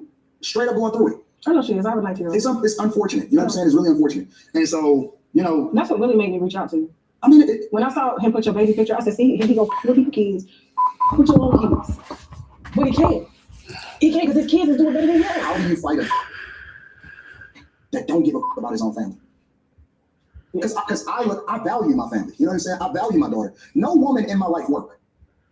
Not my wife's mom. The only time that you can work as a woman that's in my life is if it's a passion project or something that's meaningful to you. But you can't do it for money. You got to do it because you really care about it. My mom don't work. My daughter is not going to be working, right? Not until I don't remember the last time that I was that mad ever in life. Well, let me ask you this. I don't remember the last time that I've ever been that pissed off. As a content creator, we study the people that we do content on. Facts. Did you not think that Corey Holcomb was going to go there, being that he's went there before? Or I was prepared for him to come at my wife. And you didn't mind? No, I mind. What am I going to do about that? You know what I'm saying? Because listen, when you went on the show. When I went to the show, okay, I didn't expect for this to happen. You know what I'm saying? I studied him as a person because I was prepared to speak to whatever point that he made because my goal was to ultimately come on top because we had a conversation on the phone where we said that we were going to have an uncomfortable conversation. We was going to clash. So I automatically knew it was going to be about black and white, conservative, Republican, black culture, all of that stuff, right? So I'm already prepared for that. I wasn't prepared for it to turn into a fight, but I'm always prepared to fight. It just is what it is. You know what I'm saying? You got security with you that day? Yeah, I had one guy with me. I had one guy, and he had a whole studio full of people. So fought on his behalf when he punched Christina. So when he say shit like, "Oh, you had security with you," then you had a whole crew of people in there. Don't use that as an excuse of why you wasn't ready to step outside. Because I came to your city and your studio, and I'm comfortable. And then they tried to paint the picture and say, "Oh, Anton left. He changed his flight." And I did a live stream right there in the morning. I was still in LA, having a good time. Yeah. I'm not checking in with nobody. You know what I'm saying? I'm not a tough guy, but I don't like dudes that pretend to be tough guys that's not tough guys. I don't like that shit. So let me ask you something. So now your wife is a casualty of war. Yeah. Now we got Mika being as a casualty of war. And I asked her, I said, Mika, are you married? Is she married? I can't speak to her situation.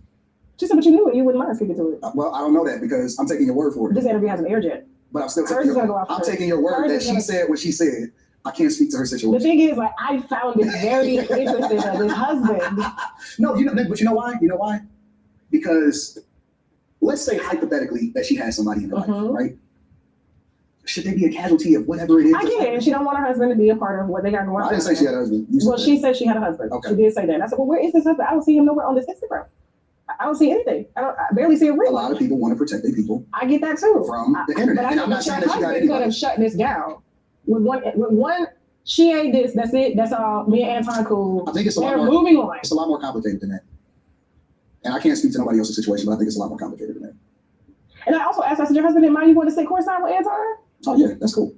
I mean, I go to courtside all the time. Even your wife, she didn't mind. They got y'all on the jump on track. I got the. Listen, my seats, unfortunately, is courtside right there next to the business bench. It is what it is. So are y'all in an open relationship? Never, under no circumstance, ever. I'm looking back at her, y'all. That's why you can ask me. You know, like I don't care where you don't. Listen, you can ask me anything. I got you. There is nobody that has ever touched my wife, ever. Okay. Ever. Known her since high school, since 9th grade. So y'all been married y'all got married at 22. Sweethearts. I would never let a guy touch her, ever, under no circumstance. Ever. I get you. What I'm saying is like, I love my husband. Like we've been married 20 years, July this year. About 1 year. It'll be 22 this year for me. So it'll be 20 years for us. But like, I told Mika straight up, it's not that I'm insecure, right? But you know, where I'm from the South, y'all are from the North. So things are perceived very differently. My husband, courtside, and Mika is stacked. Yeah, she's gorgeous. 100%. Ain't no. I told her, I said, you think you're gonna bring your little pretty little stuff around my husband? Bitch, you got me. But I told her just like that. And she was just like, the real conversation is why y'all so insecure. No, it's not. I'm insecure. I was raised that way. I'm not insecure. It's just because my husband. Listen. This is the way I look at it. Okay. This is the way. Honest to God, this is the way I look at it. I look at everything as content. Could she go courtside with another man? So Rita, she's not a content creator. Could she? She's not a content creator. It doesn't matter. No, it matters. Could she? It matters. No, because there's a level to my. There's a like. I don't talk about disabled people. I don't talk about kids. I don't talk about misfortunate people that and straight. And then A1 came in. They had some cognac. They started fixing drinks in little glass mason jars like this. So he had two of them when he was on the stage. Right. This was gone. Feet was actually had to get him to. And we build houses and everything. You're building or y'all are building? I own the company. She works with the company. She is my wife, so naturally she's automatically involved. But her responsibilities in the company is to oversee them with the contractors. She pulled the permits. She worked with everybody. She is very smart. So you don't own the company? It's not 50-50? There ain't no such thing as 50-50. Oh, no, I'm thinking. Together. Like, that's my husband, so it's mine, it's his. Okay, so but is your name on the company as owner? Yes. Okay, so what I'm saying to you is, as a content creator, he has amassed a lot of followers, right? 4 channels. Do you feel like he needs to create content in context that would, one, because Mika is being slandered, okay? Yes, it does take 2 content creators to do that. And 2, that would give the image of perception that there's some disrespect going on in your relationship. Don't you feel that Anton is bigger than that and he doesn't need to create content like that? Or is that okay with you?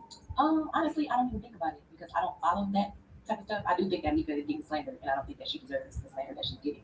But as far as the content goes, I don't think about it because I don't care. Like, I don't care what people say about me. But And I don't perception. care what people think about me because I know the truth and I know what happens in our marriage and our relationship, and that's all that matters to me. Like, what people say and think, I could care less. I get it, but not everybody is built like you. And even certain family, like my husband is Muslim, right? I didn't even know about Mika until she reached out to me. She reached out to me. I did not reach out to Mika. Okay. Yeah, she was off my radar. Tasha, I think you don't understand. I have a level of loyalty in my life. I can tell she's very That's a comfortable. different. And you see them in her face. Yeah, I'm Smell like alcohol and everything. She's not delicious. Thank you. She not smelling like none of this. Valentino, yes. Rita don't Okay. care about none of this. I'm coming. Give me a second. Look at her. Being all husband and wife. But okay, no problem. So you're okay. Your marriage is secure. You don't mind expect. Don't leave me in the dark. That's why a lot of women have no problem being on the side because they know more than the wife when they're on the side. But there's nothing on the side. I get it. I'm just telling you how forthright we are as women. We can adapt to any situation. My husband comes from a polygamous background. Really? His dad, yes. His father has 3 wives. His brother has 2. His other brother has, 2 wives and a baby mama. So let me ask you a question. So it's cool if I go with the guys to the game. Yeah. But it's not cool if I take a girl to the game. In my opinion, absolutely. Not unless you want my ass whooped, Antoine. You're trying to get that bitch ass whooped. Because I don't know her. And I don't know her intentions. But she does know. I get that. But what I'm saying to you, as a regular woman watching your platform, watching the content coming out, it is viewed as a conservative man who stands on conservative values is being disrespectful to his wife. I don't really care about what other people think. The only thing that matters is the truth. Now, from a content creation, see, I'm able to separate. I can separate the content from the real. Mhm. And the real is that ain't no smut on my name. Ain't nobody that ever said nothing negative about me. I don't owe nobody So nothing. you've never cheated on your I've wife? never cheated. Never. And I'm looking you in your eyes. And I'm telling you, I never cheated. Okay, did you have her permission That's to not even. sleep with anybody else? Let me tell you what my life philosophy Yeah, is. answer this. I'm answering your question, but Okay. I add the context too. Because I Okay. answered it first and saying that I never did nothing. But cheating and having permission, like my father-in-law has the permission of all the women to marry. They have to ask permission to the first wife, to the second wife, second and Well, I'm first not wife, from to that the culture. third. I'm from You here. understand? United So States there's of an America. agreement. There is no agreements. But let me tell you what my life philosophy is. And this is the reason why I say this. I don't have time for hoes. That's the honest to God truth. I come from an environment in a generation where they say MOB is money over bitches all day long. I'm never going to fumble a bag over a woman under no circumstances. Never. It's 8,000. This is the thing where I love that, right? I mean, like I said, I mean, I don't agree on everything with Anton. I mean, like what he said about the passport bro thing, I don't necessarily agree. He is critical on the passport bros. I think that, I'm very supportive on passport bros. Now, I'm not supportive on men just going over broad just to have sex with a whole bunch of women. That's degenerate shit, right? If you are obviously going over broad to find a wife, a submissive wife, a wife that wants a family, a wife that wants to be married, that's what I support, right? That's what I support. Just to go around and have sex with a bunch of women, no, that's stupid. That's degenerate shit. You could do that here, right? It's stupid. So that's why I don't like with Anton saying just that's passport bros. I don't think I don't view that as passport bros, right? Passport bros, I view it as those are the men that are tired of women here that don't commit, they don't want to be wives, they don't want to be mothers, right? And they go to find submissive, good, loving wives. Now that's what I believe. Now there's always been men that travel the world just to have sex, so I don't view that as passport bros. Now, but I 100% agree what he just said. Okay, this is a thing where I've said this countless times before. Men's biggest weakness is women. If you can control that weakness, you are a dangerous man, because no woman can control you. And that's how I feel. I don't need to have, I've said this before. I've had threesomes. I've had foursomes. And to be honest, I didn't care for them. Right. I've had one night stands. And to be honest, I don't care for them because honestly, it's not enjoyable. I like to be in a relationship and I don't care to like, have a whole bunch of sex. Just honestly, it's tiring. To be honest, I'd rather focus on money, right? I'd rather focus on my enjoyments, right? Focus on a woman that I love, focus on making money, focus on, my hobbies. Because at the end of the day, the more women you deal with, the more headache it will be, the less peaceful your life is. So I want my peace. I want my enjoyment. And to be honest, men that's oh, I need sex. I need sex. I need sex. Well, that's the sheer stupidity, right? You are letting your lusts control you. You're letting your weakness for women control you. And the men that do that, right? Those are weak men. How many times we hear that rich and powerful men are taken down by women because just by sex, right? Sex scandals there, sex scandals here. That's your weakness. So, nah, I'm good. I like to control that weakness. Yeah, I agree. You control your emotions, man. You control to me, when you talking about men who can't control their sexual urges, that's junkie behavior. That's like a junkie. You're a junkie. You're addicted to sex. You should be. You remember when they used to have insane asylums and medical health Yeah. centers and stuff? They Mhm. need to have that again Yes. because Bring it these back. people are insane.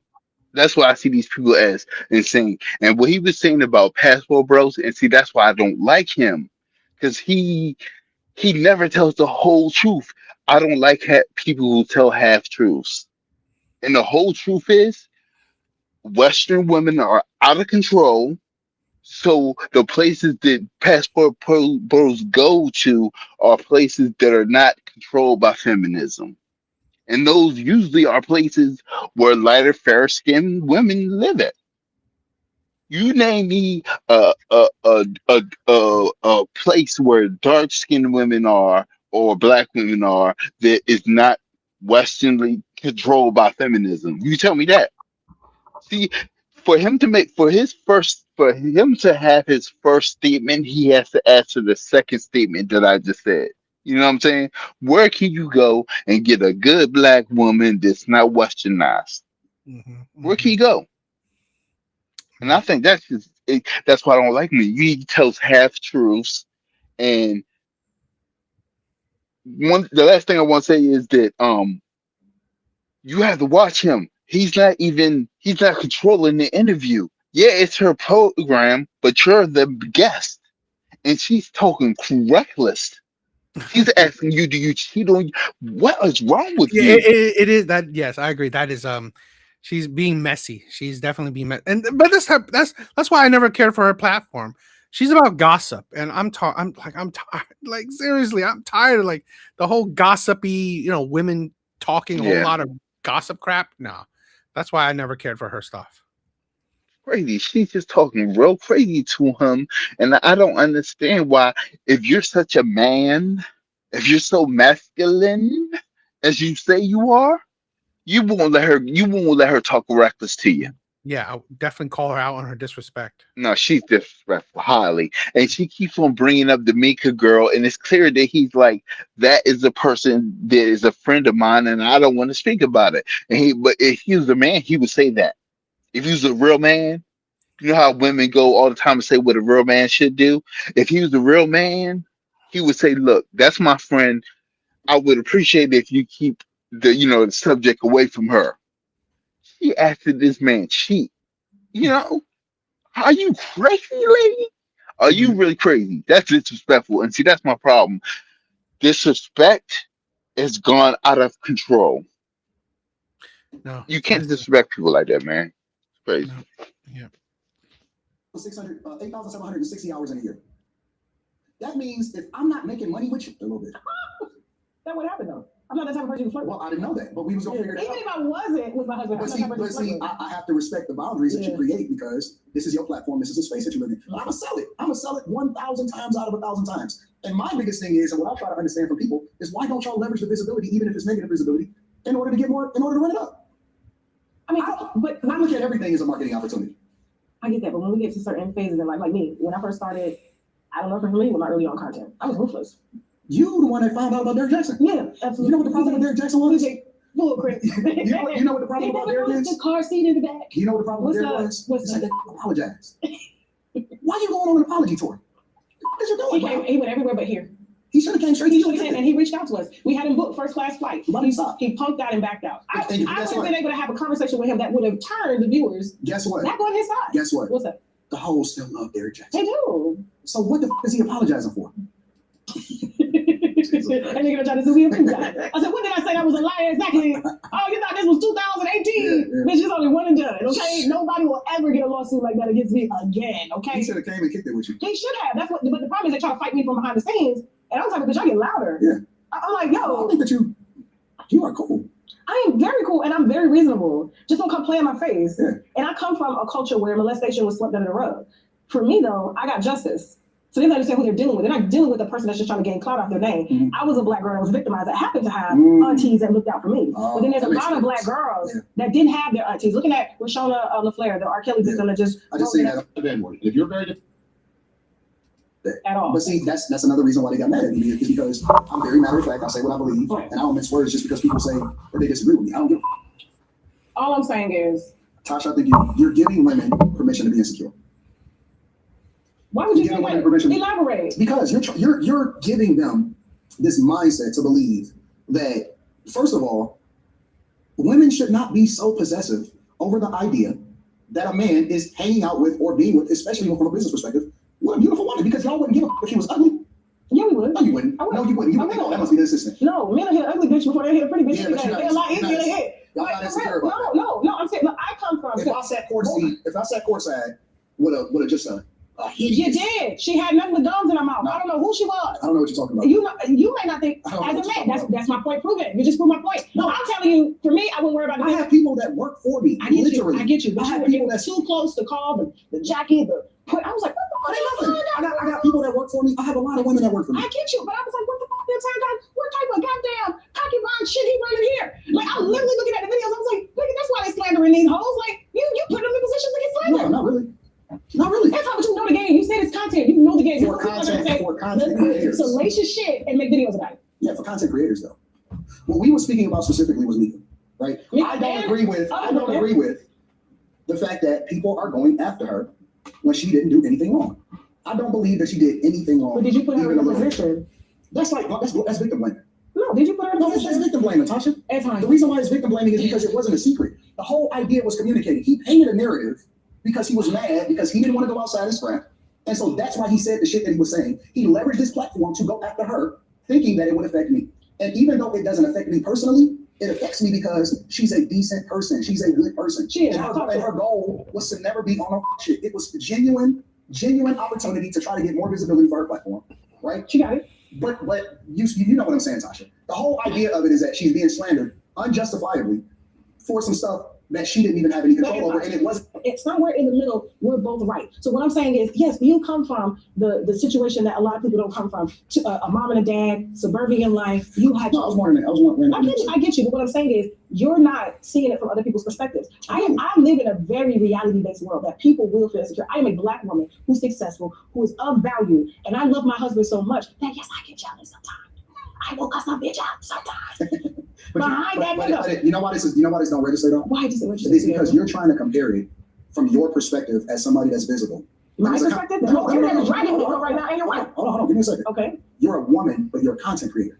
You can't relate to regular everyday people because you've been living in the spotlight for a long time. You've been conditioned for this. It's not the same for you versus me as a man and a content creator. And then you want to relate to people that is not a content creator and don't have the level of visibility that you have. And so it doesn't hit the same. Okay, I'll give you an example, all right? So I'm a C student. I like to break it down. It's more digestible. Please. If me and you go out and hang out, Mm-hmm. right? Nobody gonna trip. They may make a thing about it. They may say, oh man, what if Anton and Tasha K out there? Well, they know I'm married and they know I don't get down like that. But it doesn't change people from being able to create a narrative because we are both visible. right?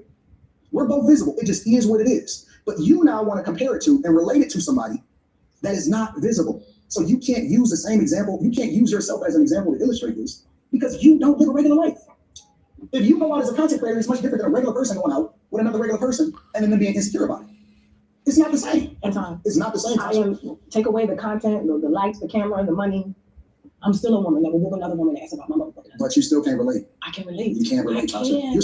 You're so far removed from reality, you don't even realize that you can't relate. Anton, that is very narcissistic. Like to say. You haven't lived a regular life in so long, Tasha. Anton, you know what? I would really disagree. Relatable to your audience. No. What you're trying to say is that because the way you take, because we come from very different backgrounds, and you've explained more about yourself than I've explained about myself. Mm-hmm. It's easy for you to sit over there and say that. But Anton, I'm not in celebrity circles. I'm not. And no, what I'm telling you is I don't sit on the phone and parlay with people who have everything and have access to everything. I am very much in it with my family, my friends, and I do reduce myself down. 40% occupied. They have 40% occupied. Okay. A lot of women, especially Black women, do not have an Anton in their life to lace them in Gucci, and they don't have to work for 18 years. That's not a bad thing. So you have to remove yourself and understand why would women be insecure or feel insecure or think that you're being disrespectful to your wife by going out in public and having outings with other women. Most women do not get that comfortability, do not have a secure man in their life such as you without baby mama drama, without sticking his head in there. So for you to say what you just said to me and discount what you bring to the table, that's very, very, very hypocritical. I disagree with you, Tasha, and you know better than that. Okay, let me ask you a question. Go ahead. Why do men feel more insecure when they're talking to or trying to talk to a woman that has more than them? Because she has more than them. Why? He has more. Why would what can he offer her? What can he offer her? Okay, so what can he offer her? Exactly. Right? So when he changes her circumstances, right, which is one of the reasons why women date up, when he changes her circumstances, she changes as a person for the person that she's with. A woman having to. This is the problem, right? Yeah, she's being emotional. But this is the problem with a lot of women. They're dating F-boys. They're dating the players. They're dating the Chads. They're dating the Tyrones. They're dating the Pookies. This is the problem, okay? Now, with Anton, he's doing things for business, all right? He has women working for him. It's all business in his sense. But with women who date the shitty men, right? Women date the F-boys, the Pookies. This is why women are insecure, because they date the shitty men. So since they date the shitty men, they believe all men are shitty. So they question all men's intentions. They question all men's, interactions with other women. When, like I said, if you actually get with a good man, a morally sound man, a man with principles, he can hang out with women and not think twice about it because he doesn't see her as anything else. He sees her as, like with Anton, he sees her as an employee, someone that's making money with, someone he's making content with. That is it. He's not necessarily attracted to her. And and those are the type of men that have, this is the thing where women like this don't understand. Men have boundaries, but good men do, right? It's the F-boys, it's the Pookies that don't have boundaries because they don't give a shit. They don't care. They don't care about you because honestly, all they want is to F you. All they want is to have sex. So of course they have no boundaries. They don't think about nothing else, right? And that's the thing where a lot of these women are hard to understand it. And this is why they can be so emotional. These women have been traumatized by the bad boys, and now they view all men in the same lens. I've always said this before. Most women do not date most men, right? Most men in history didn't even procreate. They didn't like have sex with women. But the men that have, right, now because women get with the bad men or the Pookies or shit like that, now they equate all men like that, which is not true. So when you get with them, when you see a good man, you don't believe it because you think all men are bad. And that's the insanity of women. That's the insecurity of women. And to be honest, that's because of feminism, where women now have a choice. And guess what their choices are giving them? They're only choosing bad men. Yep. They're only choosing bad men. And the sad thing that I realized, like I said, my daughter saved my life. I was 21, 22 when I had her. When I changed and I went to my baby mother and I was telling her, like, look, I ain't doing what I used to do no more. You know what I'm saying? That's when she was out the door. She was like, I got with a D-boy. I didn't get with no softy. I didn't Wow. get with somebody who wants to be in their daughter's life. I Mm-hmm. got with the person who in 5 years, if they make it 5 years into their daughter's life. And Wow. that's the sad thing. That's a Yeah. true sad thing.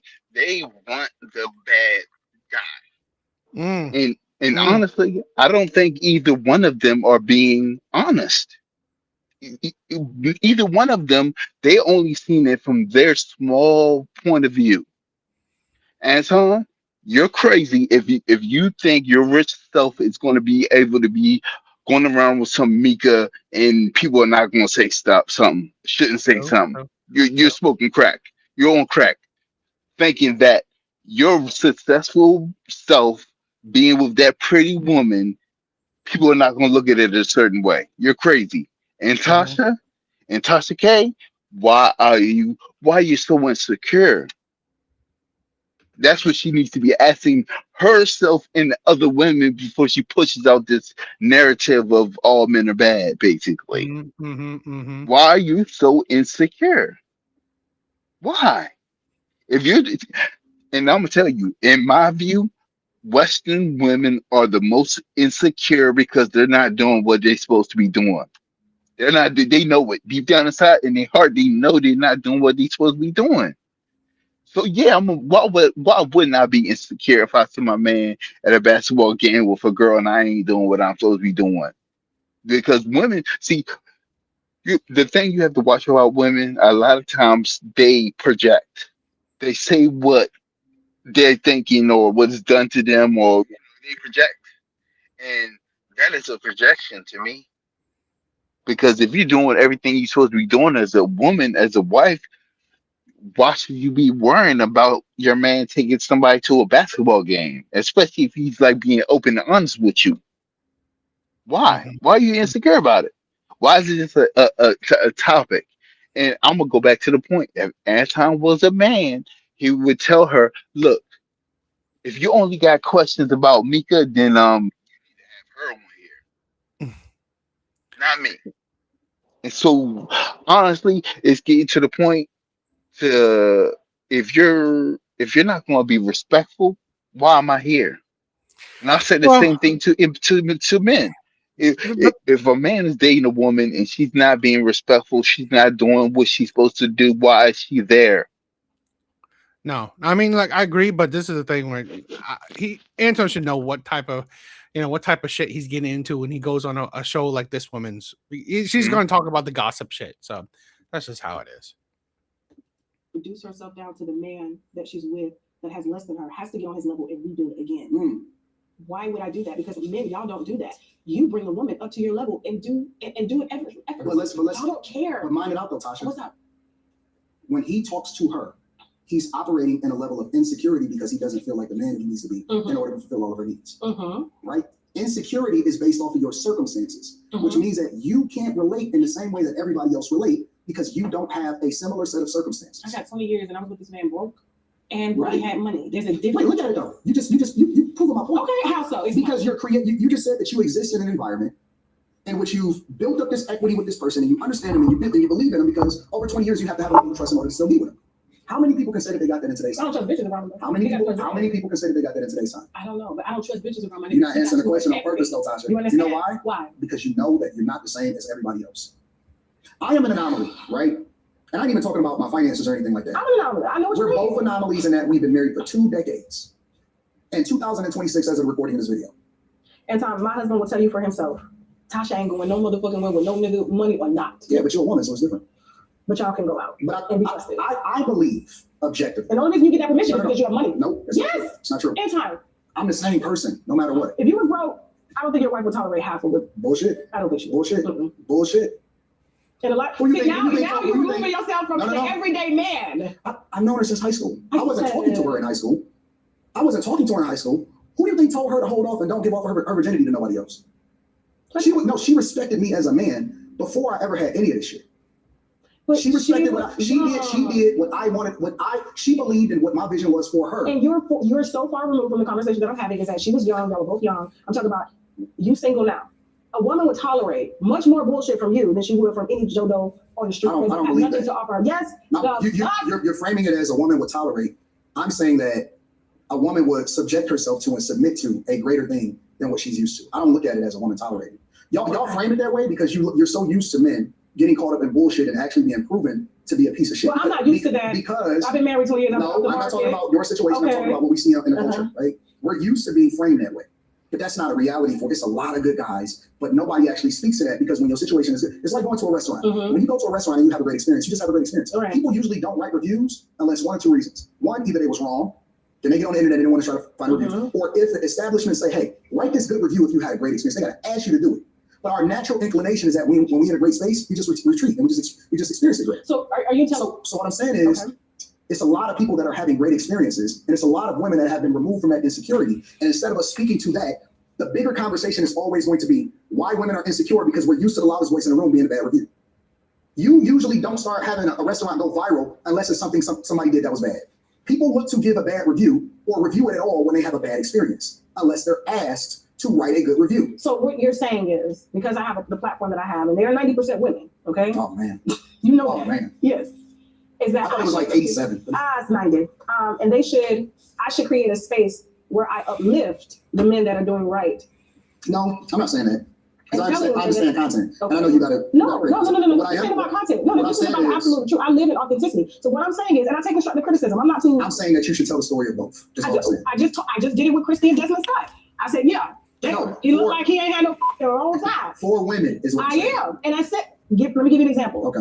Christy and Desmond Scott. Everybody, I'm seeing women drag this man. But when I see a statement, I love my wife, but I told my wife months ago I wanted to separate. She refused. Now she goes and files for divorce because there's a video now. But I've been said that I did not want to do this. But she decided to hold on for the public image, okay? Yeah. Now the entire world of women are dragging him. You're this, you're that. And I'm looking at these comments and I'm like, well, they don't have the full story. How could you cheat? Christy is so perfect. I said, she may be perfect, but she may not be perfect for him. Just because they know each other since they were 14 doesn't give her dominion over him, and she gets to reduce down and not come to him with or not satisfy him when he needs satisfaction. Like, you still have a wifely duty regardless of your platform. This is my commentary. And I said, now listen to me. I played the video of him making. I said, that man right there, the way he making out in public, that is a man that ain't had no pussy in a long I seen the time, video. bro. I seen the video. Because men that are regularly fed, they don't get down like that. Yeah. That man, he doesn't care who he's around, what's going on. He went the in. You could tell he was restrained. And as a wife, as a content creator, I'm down there with Earthquake and them in LA, no jumper. We took a break. They got food. My husband don't fix his plate. Yeah. I get up and fix my nigga plate. Why? Because that's what I love to do. Okay, well, I love serving my husband. Just because I'm on this platform doesn't mean that I have to ignore my wife's duty. Do you understand what I'm saying? I'm a wife first before this. I am a wife. No. Tasha. You can agree to disagree. I see we're gonna have a lot of different conversations. No, and we can have a lot of different conversations, but I am. No, I'm not disagreeing with And you. look, no, I'm just saying, I am a wife. I am a mother before I am a content creator. Facts. Okay, so regardless of how much content, I gotta admit, right? I definitely admit I'll give her respect for that. I hate her product, right? Because I hate her shit because she's just a whole lot of gossip. But I'll give her a mad respect for saying that, right? What she just said. She's a wife before a content creator. She fixed her husband's plate. Okay, I definitely give her a lot of respect, a lot of prop for that. Yeah, I just don't think neither one of those people are who they portray online.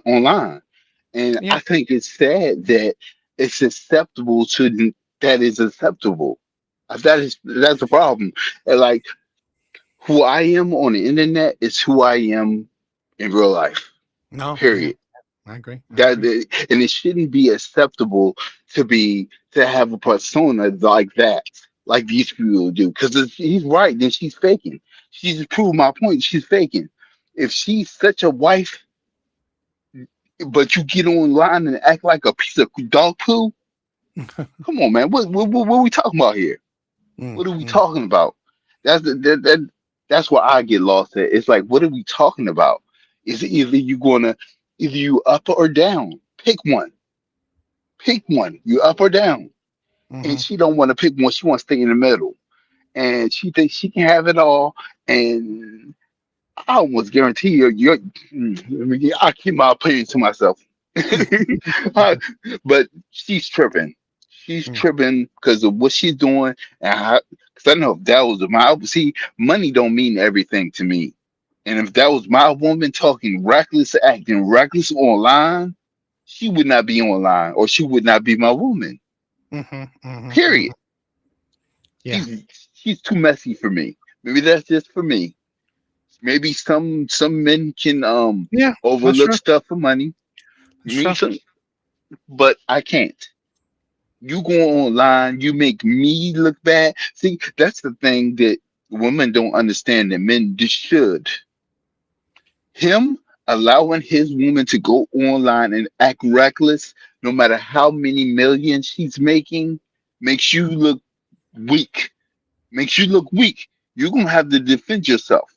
You're gonna have to defend her more because she don't know how to regulate her emotions.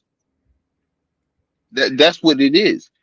Men don't respect men, just like women don't respect men that are weak, and men don't respect women. But people don't respect weakness, yeah. People don't respect weakness, man. Hmm. And her what she doesn't understand, and that's the other thing about feminism that's crazy. Like I say all the time, I'm not religious, but Adam was on this earth for like 500 years before Eve was even created. That's what the book says. You know what I'm saying? And she just doesn't. Her understanding is of a child, regardless of what she think and how smart she thinks she is. Her understanding is childlike, and you as a man, and as a real leader, you act like a fucking child. I don't care how much money you making. You act like a child. Mm. You're making me look bad. You're going online making me look bad. See, that's one thing I personally will not take. Yeah. If I'm dealing with a woman, you ain't gonna go online and make me look bad. And I ain't gonna go online and make you look bad neither. You know what I'm saying? And that needs to be stated and it needs to be a staple for truly successful relationships. Now, the fact that she said she's been married for 20 years and if she's been acting like she's acting for 20 years, then her husband for sure is doing whatever he wants to with her money. Mm. That's just how I feel about it. You know, you Hmm. gotta respect you gotta have respect for the person that you're dealing with at all times. I don't care how many millions you're making, you will end up divorced. You end up with no man doing what she's doing. And Antoine can't stand on nothing. He can't stand on nothing. He just he blows in the wind. He has no backbone to me. He stands on nothing. And you know what they always say: if you don't stand for nothing, you fall for anything. And he's gonna fall. Like I said, having these people have the big followers because people want to see them fail horribly. Mm. People want to see them crash and burn. And this is two examples of other people want to see crash and burn, especially Tasha Gay. All that stuff when Cardi B was suing her, all that stuff, people were so happy. And I'm surprised why she's still around. She shouldn't be around. Like that should have been part of People always like the deal. gossips. Yeah, Women will always love gossip. Her followers 90% women. Women could care less. I mean, yeah, on to the next story. That's how women are. right. You gotta do that. Nigga say you hungry, I go get his food. It's not because I have to, it's because I want to. But the reason why I said why was not because I was disagreeing with the fact that she fixes plate. Yeah. Right? The reason that I was saying why is because you have the capacity to choose to do that, or you have the in the position that I'm in, because when I look at a Christy Scott and she's way more successful, and her husband is successful by default, and he's being dragged because the world is perceiving him to be this terrible husband. And how could he cheat on somebody that's so great? I said, well, if she wasn't, you can look at that man and tell he's gonna be a fuck. You look at that man because people thought the motherfucker he was kissing was a man. And they tried to comment on his sexuality. They really did. They tried to care for his sexuality and everything. I said, at the end of the day, y'all could be like Team Christy, oh, I'm this and he's that. But they have 2 children. They have a marriage. They have a family. And they've been together since they were 14. So let's just take our feelings out of the scenario. Would it be safe to say that if I were in Christy's shoes and I know my husband has only been with me since high school? How old are they now? 27, 28. Are they still babies? Right. And my husband has only been with me. He's all I know. And he's got this urge, and I can't put the fire out. If you love him like you say you love him, because you're saying I'm inviting women to be insecure, why not say, hey, let's take a short separation. Baby, go sow your royal oats. Go do what you got to go get. Now you're becoming even more unrelatable. No, I'm not unrelatable. I'm not. You know why? Because my husband and his family taught me that this is possible. It's not because they have money. These are regular, everyday women that are my sister-in-laws. Do you know why people disagree with you sometimes? Why do they disagree with me? Tell me. Because you are more like me in my mindset, whether you want to agree with it or not. What is that, Anton? Tasha, you are so unrelatable to your audience. You are describing and painting pictures over and over again. I gotta go and get his plate, even if I'm this. I gotta do this. I gotta do that. You don't take care of my husband. Do you know that in today's time that is not the mindset of most women? Well, that's why Most women say they want partners. They don't say I want a husband. They want a guy or a person where they have equal say-so inside of the household. You are describing a situation where you submit to your husband. I am a Southern woman, and I built a platform on Southern Do values. you believe that most women think like you? They should. No. Do you think that most women think like you? Coming from where I come from? Yes. No, Tasha. You're not even being real now. Because Now I I gotta call you out feel on that the South has not been given a voice. Think about it. Who from the South has had a platform? Most of the women that are in the talk space come from the North, LA. Not the talk space. I'm just talking about regular everyday. I'm just telling you. No, I'm telling you what's been visible to women. Okay. Southern women haven't been given a voice or a place or a space, especially for a Southern Black woman. Okay. I know my I'm with position. You understand what I'm saying? No, I'm Think about it. with you. Oprah, she doesn't believe in marriage. Doesn't believe in marriage. Her husband lives in the outhouse. I mean, Yes. her long time stay. Go take that plate. Why is he always in the outhouse? Wendy, it was kind of an equal situation. He was a drug dealer, became her husband. That whole situation, he just kept her working. Who else is a Black? Sherry Shepherd, no man. Except for Candace Owens, but her husband is white. I just seen Keke Palmer do an interview where she said that she don't even ever want to live with a man. Exactly. So I represent how Southern women think. Which I How don't we believe have that that's the been majority of raised. your audience. But here's the thing. Even if they are New York women, okay, we can agree to disagree on that. No, No, we can agree. We can agree on that because when I do go on tour, right? okay, my Southern Florida, where I'm from, doesn't sell as fast as Northern, Midwest, or LA State. Why? Because I feel like Southern women think that I've kind of broken the code. You're supposed to be seen and not heard. Do you understand? Yeah, I understand. Like I was growing up, you don't cuss in front of people, you don't cuss in front of your man. You don't, some of the same things I was talking to your wife about. You don't be seen with another man in front. You don't disrespect your husband. Because I put these conservative values on display. I come from a background where you grow up, everybody in my family married, you gonna get married. Then you figure out what you want to do with your life. But the first thing you do is you secure a husband. Do you think that you catch heat for having conservative values and views? They've never displayed that. Tasha, They've never. one of the rare They circumstances. think my husband works for me. One of the rare circumstances. Okay. Because I watch you and I have to pay attention to see. Please right? elaborate. One Maybe of, the you see something I don't see. one of the rare circumstances that I've seen people kind of go back and forth at you is when you say that you have a conservative view or conservative values, whether it be your politics or whether or not you displaying it in how you live your life and how you operate within your own relationship. You being conservative is actually against the majority of what our culture, and I would also probably say what your audience advocates for. And I've seen people give you pushback for that. But if you see there's a difference between being online famous and when you're in public, you're famous. Mm-hmm. Now I can say without a shadow of doubt, when I'm in public, I'm famous. Me too.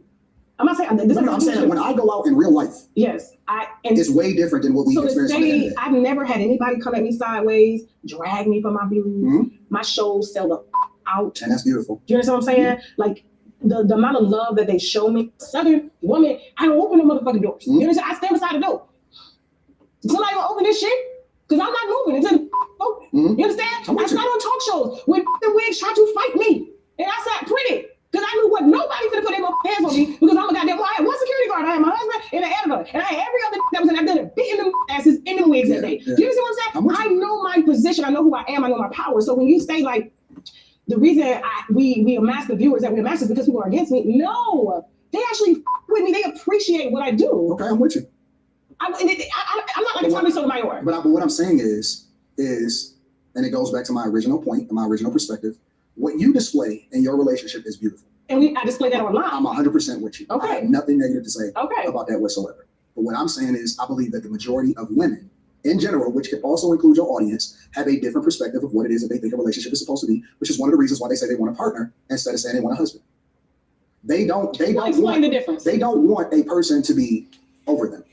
They don't want to have to submit to anybody. They want equal say-so. They want a guy to take care of all the financial responsibilities, but they still want to have equity into the relationship, right? They want to be able to control themselves and have autonomy to do what they want to do, but at the same time still have the benefits of the relationship. That's not what you're describing. You're describing a truly traditional conservative relationship, regardless of your visibility and what it is that you do for a living. You're saying that this is what I do in order to make sure that I run up a bag, but at the end of the day, I'm still a wife first. Most women won't say that. They'll say, I'm a woman first and respect me as a woman and what it is that I stand for or what my choices are and all of that stuff, and respect my autonomy as a woman. And I don't give that up just because I'm getting into a relationship. Well, if you were to really watch my platform, you would know even with 100%. I think that's how women are today. they I think women today, they don't understand being a wife. Their viewpoint is, I'm a woman, I'm a strong independent woman, respect my views, respect my opinion, I have an equal say in everything. But men have to pay for dates. Men have to be gentlemen, hold doors, all that shit. Men have to provide for me, men have to pay this for me, men do that for me, men definitely have to protect for me. But God forbid, you tell me to cook for you. You're kidding me. No, this is 50-50. You have to cook. No, you want me to clean for you? No. You will have to clean, right? You have to share that. That is why a lot of men are walking away, right? And this is why this is the problem with, right, when I really dislike Antoine's view of the passport bros, because he's using what women's view of the passport bro is, and that's the problem. Where are you? On one point, women, Anton would criticize these women's on their views, yet you're stealing women's views on the passport bros. That's ridiculous, because literally this is why a group of men started to travel the world. These group of men, I'm not just saying a bunch of men have traveled the world. No. This is why the passport bros specifically started to travel the world, because they didn't want to deal with these unruly women. These women that honestly think that they're your equal, think that, they're a woman first, not your wife, think that, you need to share in all the household duties, all this shit. Because here's the thing, right? I have a girlfriend. I just, recently got a girlfriend, and, she's telling me, I want to clean for you. Oh, I want to cook for you. I want to do. I'm like, that's the thing where you don't hear any woman, right, in the West, or you would rarely ever hear any woman in the West that would say that they want to do things for you, right? You would hear that they say that you need to do things for them, right? That's the thing. That's the selfishness. That's the insanity of women. So, Yeah, that's the selfish. And like I said, I honestly just don't believe in partnership that way. You can't be a leader and be a child. You can't. You can't demand that somebody else takes on all the financial responsibility, but then you still have a say per se, like that. Yeah, that's crazy. I don't believe yeah. in partnership. And to Anton's point, I believe in being a husband, but I don't believe in being nobody's partner. I ain't no woman's partner. But because when it comes down to it, you want me to take care of X, Y, and Z. So that gives me authority. Period. That's what it is. That's what the Bible says. Man, God, man, woman, child. That's what it says. And what kind of irks me is half of these women will say they Christians, but they live in a satanic way. That's the truth. They live in a satanic way. They live in the crawliest way. They're hedonist. But because they put $10 in the collection plate, nobody gets them straight. That is the problem with society in general. Because certain people want to use women in certain ways, they won't get them straight, and that's the problem. So when a woman comes to a person like me, I'm like, if you ain't doing X, Y, and Z, ain't no point of me taking you to no steakhouse. I'm not taking you to no steakhouse if you ain't doing that. See, my mom has this thing that I adopted that says, I do not support bad behavior. So if you're not doing what you're supposed to be doing, you're not getting no flowers, you're not getting, I'm not supporting bad behavior. I'm not going to take a responsibility. Number one, I'm not going to take responsibility for something that is not my fault. And that's what a lot of men do for peace. They're like, I'm just going to say, I'm just going to take it on the chin so I can go in my room and close the door. That's what men are doing, and that is the problem. Because you have to check an insane person, and these people are insane, thinking that they can call some. You can do it. Number one, I thought when you become a man, things of my childhood, like I leave them in the past. So you talking about I want to do whatever I want to do seems very childlike. It just seems very childlike to me. You know what I'm saying? I'm gonna do whatever I want to do, and he got to do this, and he got to do this, but he got that is crazy. That's crazy talk. That's why people are running. That's why men are like, I will focus on my stuff, and Whatever happens, happens. That's why men are taking that. And I'm gonna say this: women need men more than men need women. People don't want to hear that, but that is actually the truth. You know what I'm saying?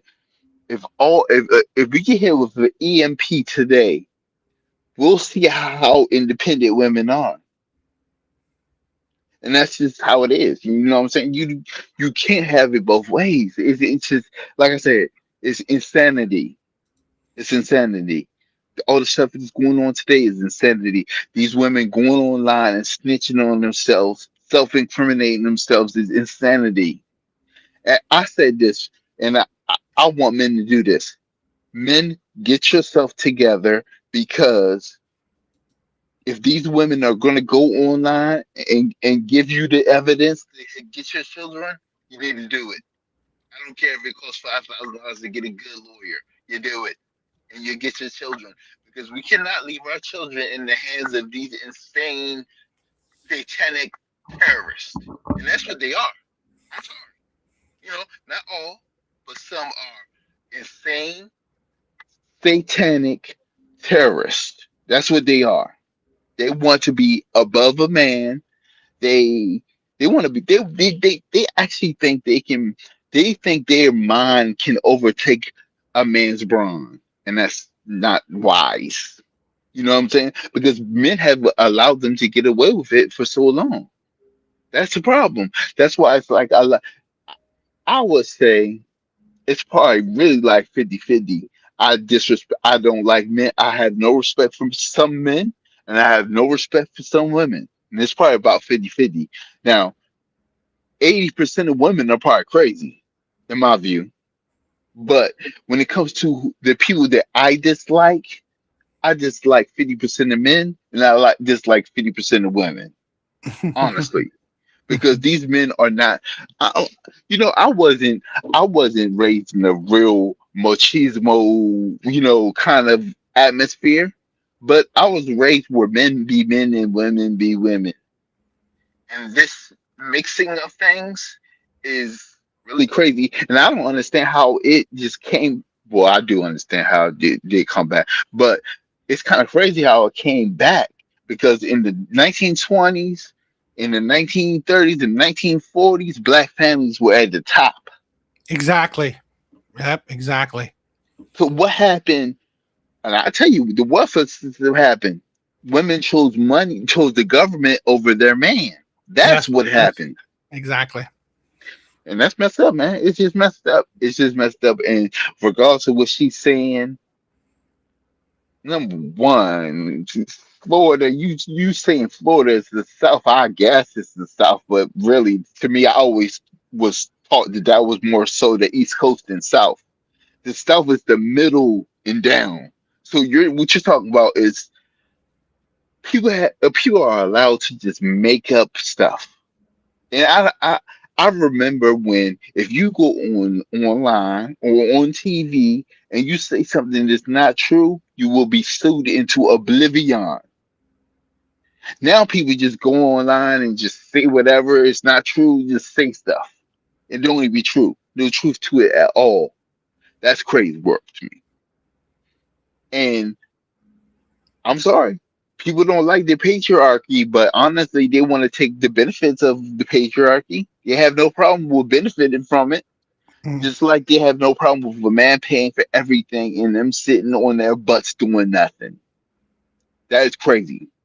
And I'm supposed to get, people, I get a tough time because I say that if I'm taking care of everything, when I come home, stuff better be taken care of, period. If you're not working, you work for us. True. Not even True. me. True. Not even me. You work for us. But people give me a hard time when I say, if I'm doing X, Y, and Z, I'm doing all this stuff. I really don't care what you gotta say like that. You know what I'm saying? Like that. You know what I'm saying? Like I'm not a complete D to where Mhm, I don't care mhm. what you say at all. You know what I'm saying? I'm not really. I'm a nice person. I'm really a nice person. I just kind of learned to not take people's crap, because the more crap you take, the worse it's going to be for you in the end. Period. That's why all these men are getting extorted in the court system. That's why things are the way they are.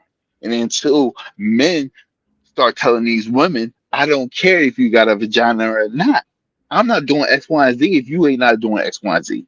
Until men take that real hard stance, we gonna have the trouble we gonna have.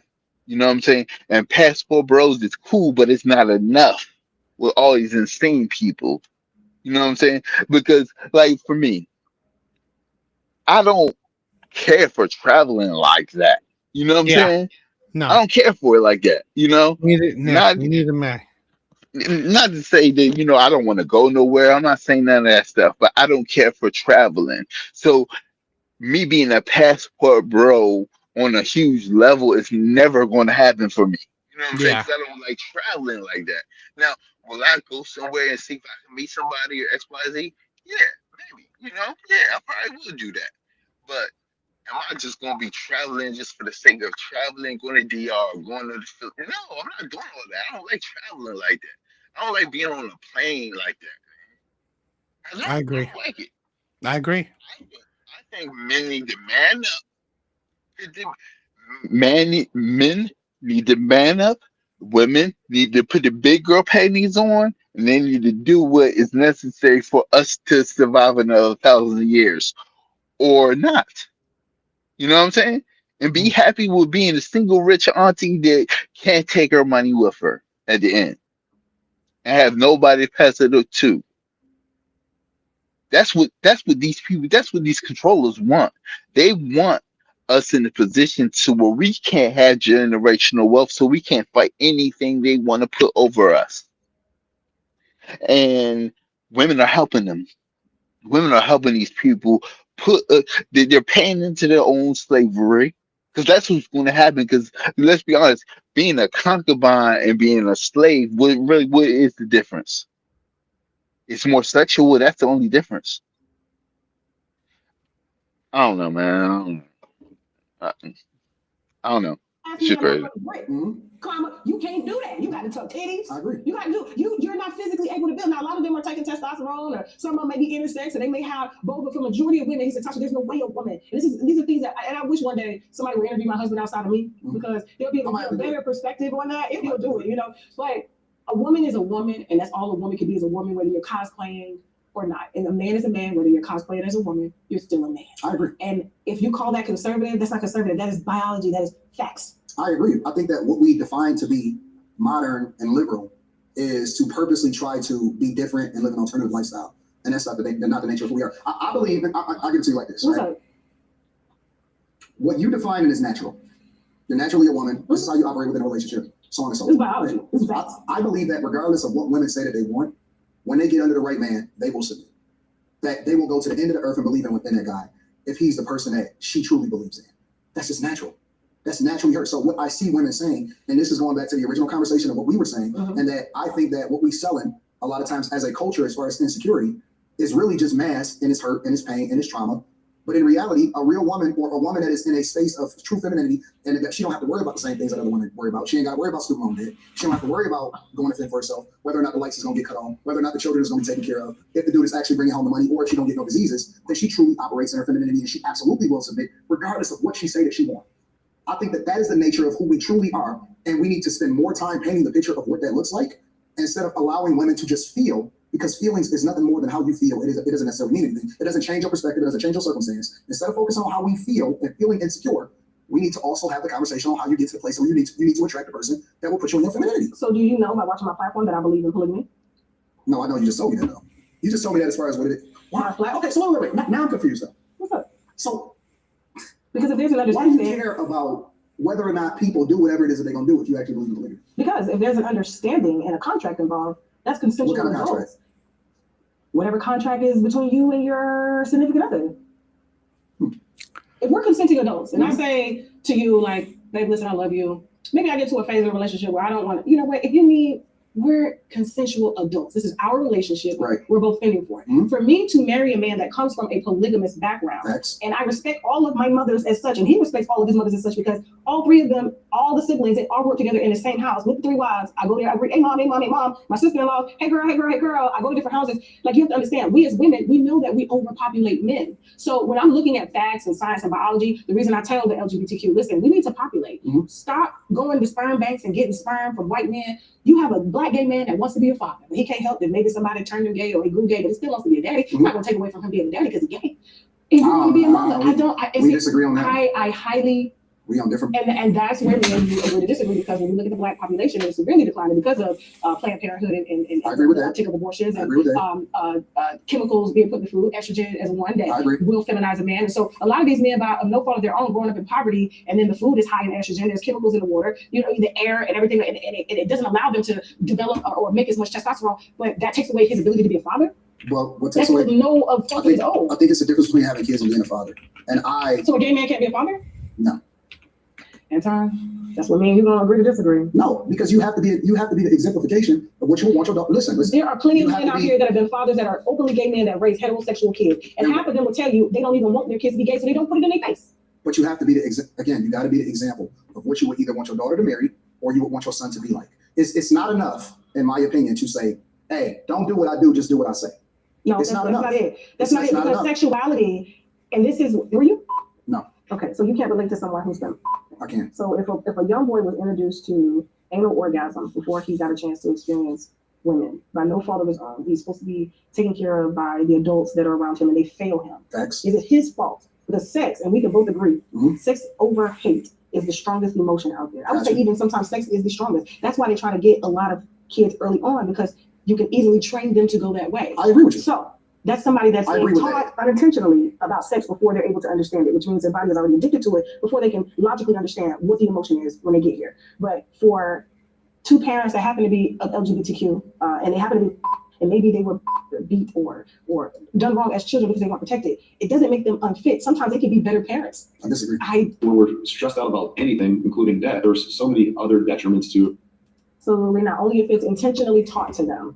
It's intentional. It's unintentionally taught to them through observing your life. That's why even the word says you have to teach a child and you have to basically raise them in this admonition, and then it'll never depart from them as they get older. Exactly, you teach them. But it's through their observation. Kids learn through watching, not necessarily just what you say. What you say is the reinforcement of it. Look, I'll give you an example. I believe in discipline, like belt to I ass. believe in this one Belt too. to That's ass. ass. But how do you differentiate the difference between abuse and discipline? It's a rhetorical question. That is, and it's very The reason why the way you differentiate is, are you doing it in love, and are you doing it because you actually want the kid to get better, which you then give the lesson along with the discipline to help them to understand why they can't do the thing and why you're disciplining them, and it actually hurts you to do it, or are you just kicking people's ass because you don't like the person that you're living with and you just want to abuse that person because you're taking it out on them because you don't like their father, right? It's a difference. Two different situations. I'll give you another example. Two different parents can tell a kid, hey, don't steal from the store.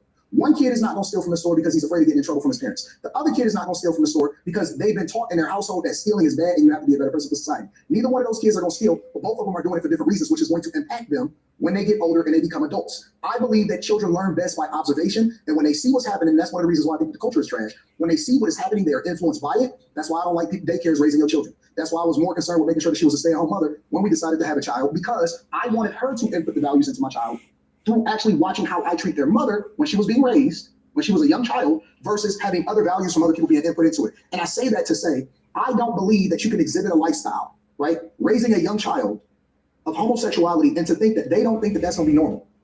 Their moral compass is completely off. They will be what they believe is right and wrong is going to be completely different. What you describe is basically going to be generational curses and generational trauma that's put into their child in the name of we need to repopulate as a Black culture, right?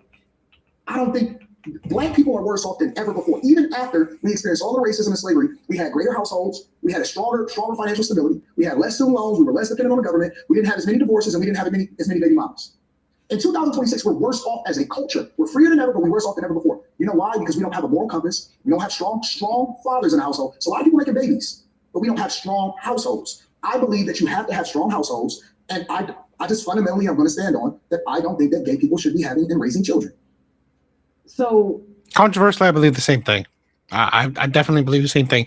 I don't believe anyone in the alphabet community should be raising children, because already they've already shown that they're not right themselves, right? They're not.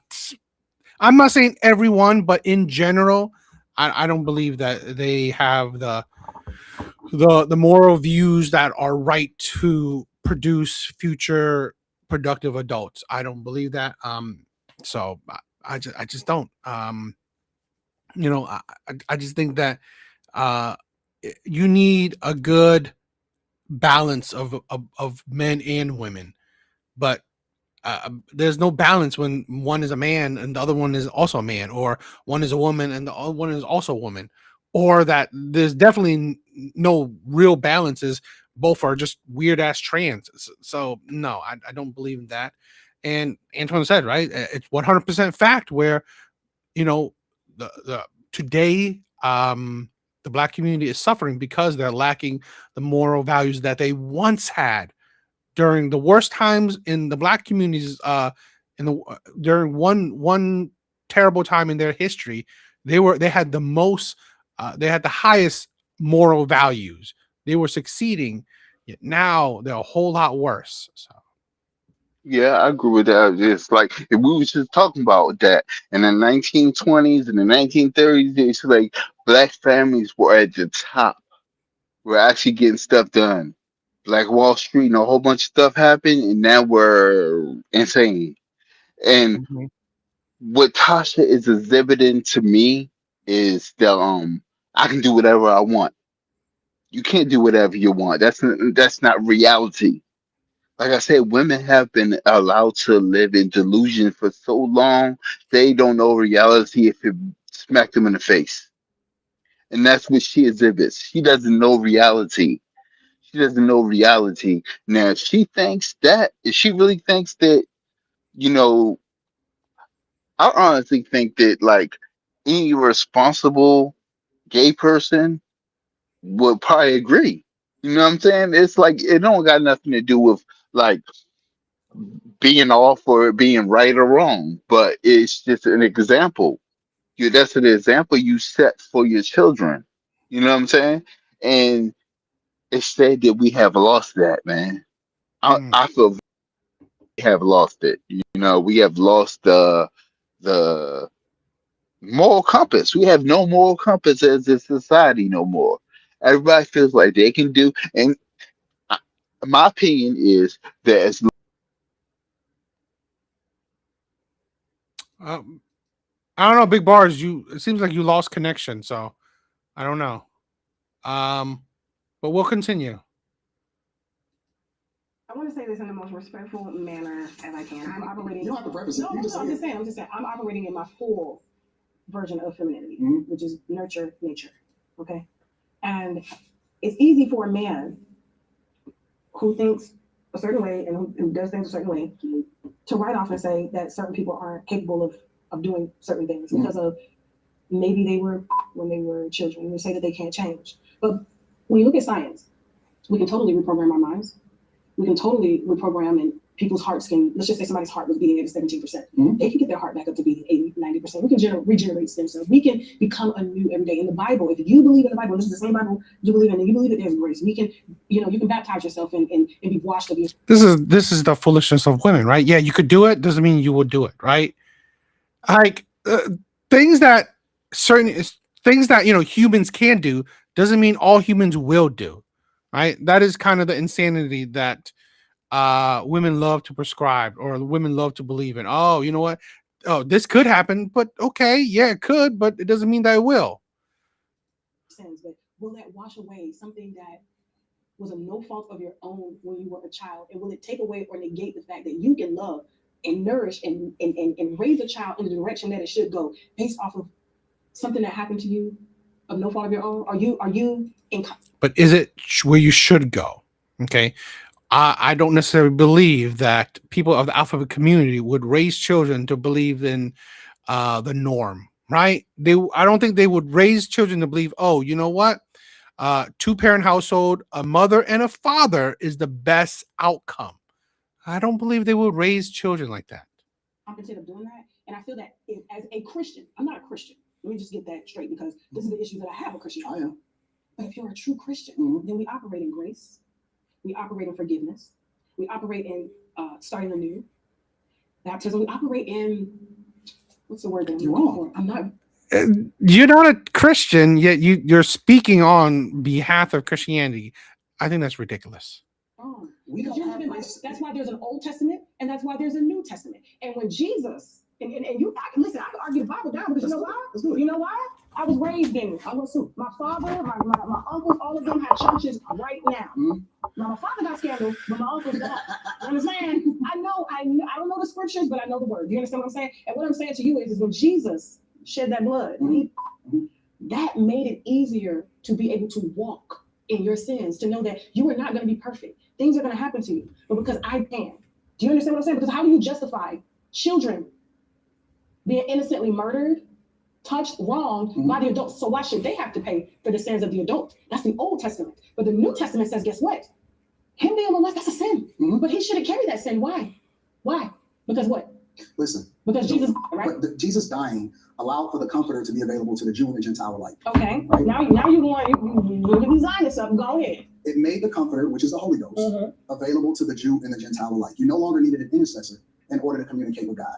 We could communicate with God through Jesus, and that's why he says, where 2 or 3 are gathered in his name, there he is in the midst of you. That's why when people pray, if they pray incorrectly, at the end of it, they say, and we ask all of these blessings in Jesus' name, because he is the intercessor, right? Him dying for our sins now made it available to us to not only have a direct connection to God, but it also enabled us and it gave us power through the Holy Ghost to be able to execute on and do the things that we had no power to do before. That's where the spiritual connection comes in, right? So you being forgiven doesn't necessarily change the fact that you still need to do the work. We're born into sin. Correct. That's where we get the Holy Ghost. That's where we then tarry before God, right? And then we tarry as the Spirit of God give utterance, speaking in other tongues, and that is the confirmation of you getting the Holy Ghost, right? And then that's where you start to have the journey with God. Then you're washed away from the sins that you were born into, and you have a new empowerment to be able to do some of the greater things that you're able to do, which then lends itself to the idea of, at some point, you have to become a whole person, because it's not the fault of the person that you're bringing into this world. What your trauma was, that don't mean that you can justify bringing somebody else into this world just because you had trauma. You have to become a whole person before you bring another whole person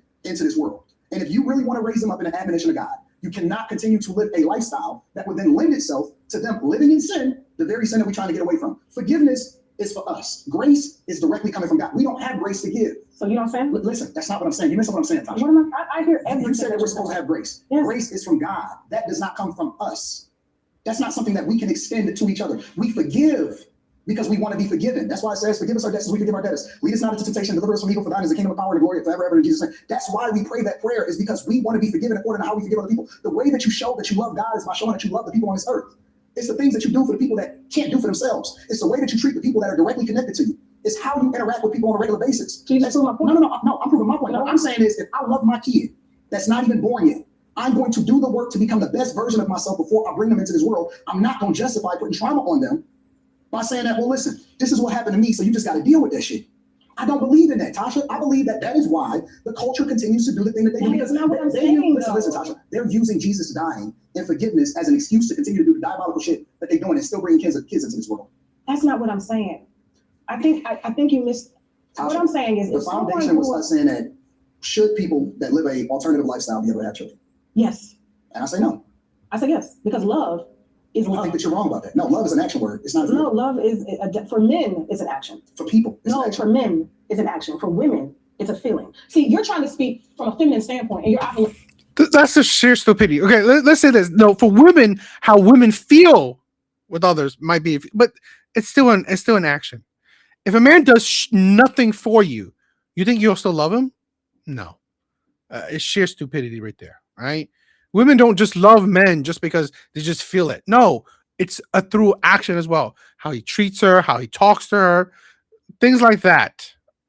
It's really ridiculous. You're operating in total masculinity right now. I'm speaking from a spiritual Because you're standpoint. writing off pretty much 80% of the world. No, I'm speaking based off of what the word says. For God so loved the world that he gave his only begotten son. He had to do an action physically in order to allow for us to get the comforter. He gave his son in physical flesh because he loved us. Anton. It is an action word. It is not a feeling. Okay, so let me back up just a little bit, and this is why I can. Let me see if I can hit you at this angle. I'm not trying to get you to. I'm with it. All right. What I'm saying is that's based on what you were raised, what you believe in, what makes you a whole man, and you're speaking on a Bible that people in rural areas, as in. You're the one who brought it up, right? You brought up Christianity. Not Anton didn't. He just said he He doesn't believe that people from the alphabet community should be raising children. You brought up Christianity. South America, even some regions of Africa and Asia cannot and have not had.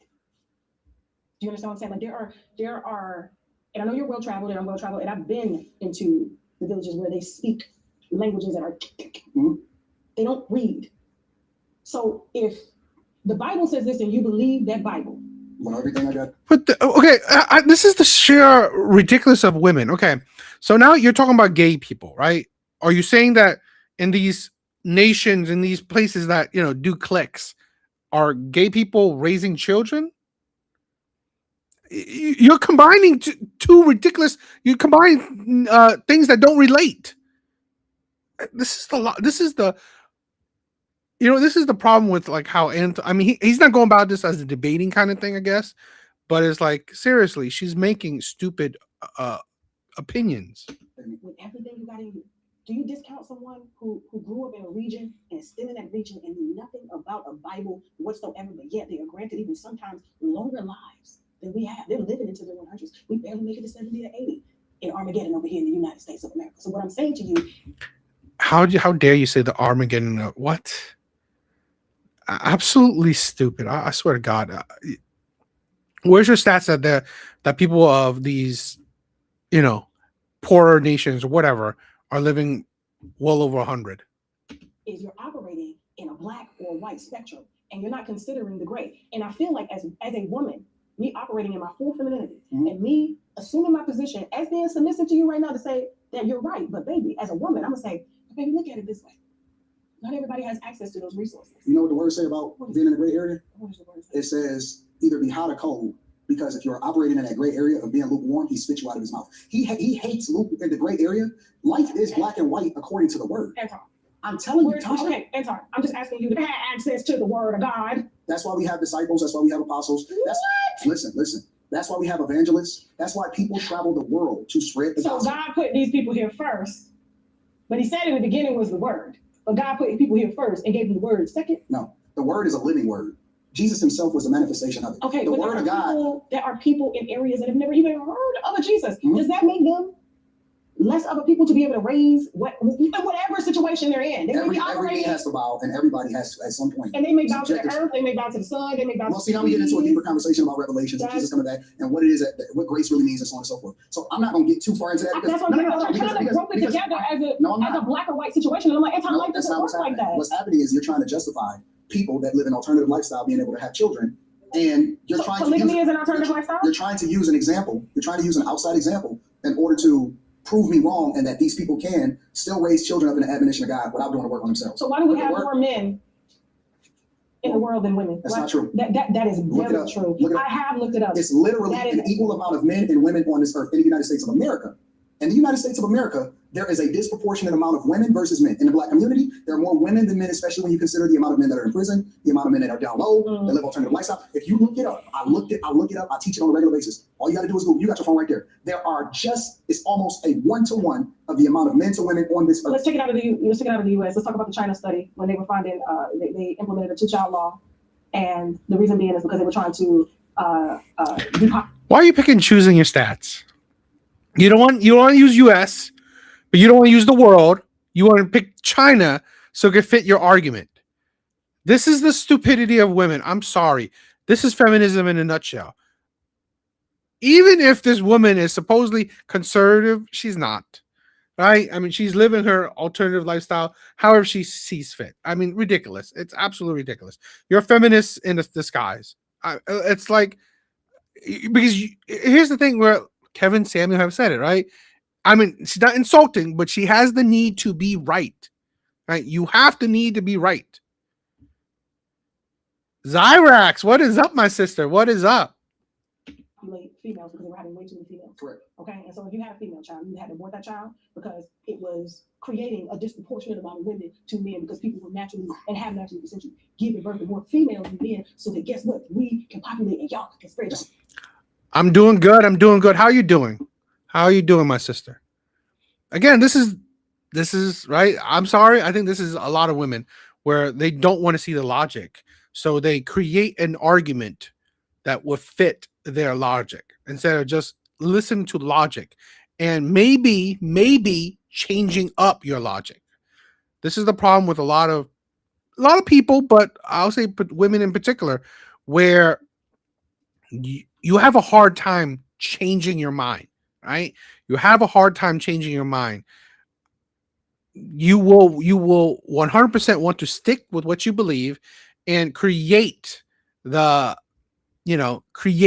argument around what you believe. Because here's the thing, like she said, right? She's not even using the world, right? Because yes, the world stats, world population, it's about equal, men to women. US, it's about equal, but you will pick a place, China, to try to say it's not equal. Not true. You're talking about China, and you got to consider the era in which that happened. You're talking about the industrialization of China. Also, you have to factor in that the United States of America, as well as other countries, were basically offloading physical labor over to China in order to try to prop up the profitability of the companies here in the United States of America. That's why you have factories going over to China. That's why you have all these, because they can manufacture it cheaper. So they needed more physical.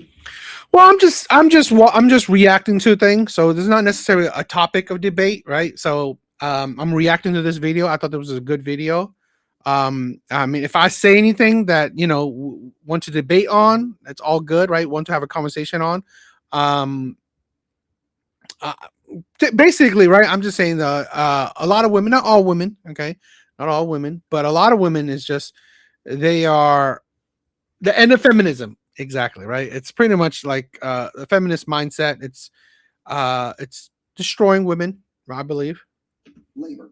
They didn't need the same thing that we need in the technological era. So in the industrialization era, they needed more men to be able to take care of their elders, to take care of the farms, to ensure that they can pass on their genes, and to ensure that they continue to take care of their villages. And that is one of the reasons why, not just because there were more female children, but they instituted a one-child thing because they were overpopulated. It was too many people in China, especially during the industrialization age. So that is why in most cultures, they prefer to have a male child versus a female child. But now that we've civilized the world and we become more technologically savvy, so we don't need as much physical labor, and we have machines, we have AI, we have robotics, we have all of that other type of stuff, women now can exist in an environment that is conducive for them to be able to survive because we don't need as much physical hunter-gatherer type of mentality in order for us to be able to thrive, especially in rural China. You're talking about where they speak Cantonese. See, I study Chinese. I study their culture. I speak Mandarin, right? So speak some Mandarin, right? But I understand their culture. Now we have Shanghai. Now we have Beijing. Now we have major cities. Now we have the technological race, AI chips, all this type of stuff, right? You're talking about a country who is at war, right? And you're talking about a country that is trying to transform itself in order to compete with America and become a superpower. Right? So all these rural places that exist outside of China was where they had the majority of their population. So they had to make a decision, especially considering that in poor societies, they have the most children. If you go over to India, I know that they have more children than ever before. If you go over to Brazil, right, they have a whole lot of children. In poor populations, they tend to populate the earth more versus people that have resources and are more educated. They tend to take a more practical approach to making sure that they have children. I guess, because I'm not trying to get what you're saying, and you did make some valid points there. What I'm saying is, from a feminist standpoint, is that when a person loves, because men, I'm sorry, from a feminine standpoint, you shouldn't make arguments, right? When you're using a feminine standpoint, which is usually emotion, you shouldn't, controversially, you shouldn't have an opinion. I'm sorry. But when you talk about things from a feminine standpoint, you shouldn't have much of an opinion, not on many things, okay? Because again, you're using your emotions to gather your thoughts, right? To gather your opinions, to create said opinions. And that is very wrong. You said love is an action to you, but for a woman, love is action, is feeling. It's intuition, it's energy. I do not feel that a person that lives a same-sex lifestyle can love less than a person who lives in a heterosexual lifestyle, because we all can go through and experience the same things. We all have trauma. It's not about love. Again, that's the folly of that's the fallacy of a lot of women's mindset. It's not about love. I'm sorry, right? Love is great. Love is a necessity, right? This is why, right? This is why when you have the best way to raise a child, right? It's a man and a woman. I'm sorry, gay alphabet, whatever lifestyle is not the best conducive way to raise children. The mother should show the love, but guess what the father does, right? Guess what the father will show, right? He will show the discipline. He will show the how to respect, how to fear and respect authority, how to fear and respect parents. Okay, he will educate children in a much needed way that's outside of the emotions. Okay, so with her thinking that just let gay people or lesbian people do it, it's an imbalance, right? It's an imbalance. And to be honest, studies have shown that single father households fare better than single mother households. Okay, so in essence, all that love, it's not that much important, right? It's not. I'm not saying that it's not needed, but if push comes to shove, how men go about raising children produces better, conducive, productive adults, and that's the main goal, right? To produce productive adults. It's just how it is. We all sing. We all come from different backgrounds. Some of us are privileged, some of them are not, and that doesn't make them less than a person to be capable of raising a child, because a heterosexual person can have just as much trauma as someone in the LGBTQ. Now, if we're basing it on the word of God, which I feel like a lot of people do not have access to the word of God, then that is your lifestyle, and that to me is very compartmentalized, and those are your beliefs, and you're totally, that is your right to have those. I'm not negating your beliefs and what has been profound in your life. But for a lot of people that do not have access to the same information or the same people or the same backgrounds and no fault of their own, you got child soldiers, they're bred. Like I just have to relate to the people who are unfortunately casualties of war, and that they have the ability to change, because every day that we wake up. Casualty of war. How many people? It's like, this is a thing where this is why I'm sorry, why women logic fails. Casualty of war. How many? It's like, who are you talking to? Who are you dealing with is the casualty of wars. It's like, this is the problem with a lot of women, where the only thing to think about is the minute, right? Their complete logic, right? Their logic is like, oh, you know what? These 10 people feel this way. Everyone, we need to focus on how these 10 people are, right? We need to gear society towards these 10 people. We need to focus on these 10 people, negating, let's say, the million other people. It's like, are you kidding me? This is not how society functions. This is not how society prosper. When you 100% need to focus on the few. Now, I'm not saying ignore or punish the few, but again, how society works. Problem is, it's the majority, right? To succeed as a society, majority has to come first. We'll bring it back to the United States of America. How many of us are actually experiencing it? We experience that every day. It's just a choice that we want to make. No. Because some people are subjected to something, but other people are making a choice. And over here in the United States of America, we are not limited in the amount of Bibles that's being sold. We are not minimizing the fact that people are making choices every single day to go different than what it was that they were taught, or that we are more accomplices than compromise because we have been living an alternative lifestyle. I believe that you have a duty, you have an obligation, if you bring this child into this world, to be the example of what you would want your child to marry or you would want your child to be like. And I don't believe you can do that by living a gay lifestyle. Aren't they, and let's just say, because like I said, the statistics show, and I know kids that were born and raised by gay mothers or gay men, these are straight kids, they don't have. Statistics show that relationships have the highest divorce rate. Tasha, you know this. Can they be divorced because is marriage really legal for them? We're really talking statistics also show that the kids that have the greatest opportunity to become successful, to make the most money, less likely to go to jail, less likely to need therapy, less likely to join a gang, are children that are raised in two-parent households that are married in heterosexual relationships. But that is a fact. That's not my opinion. So you ever seen the families where they have about 5 or maybe 2 kids? And what the hell's wrong with you? This is what I'm sorry. This is this is, I'm sorry. This woman, she's not conservative. She's a feminist, and she's a conservative feminist, right? It's like, what are you talking about? Oh, let's use the exceptions to negate the rule. Are you crazy, right? This is the problem with women's logic. You are using the exceptions to base your logic on. This is why you sound illogical, right? This is why you sound illogical. Literally, he's using facts. It is 100% fact that children fare better in a 2-parent heterosexual marriage. It is a fact, right? There are studies on it. And yes, marriage is legal for same-sex marriages. Tell me what state that it isn't.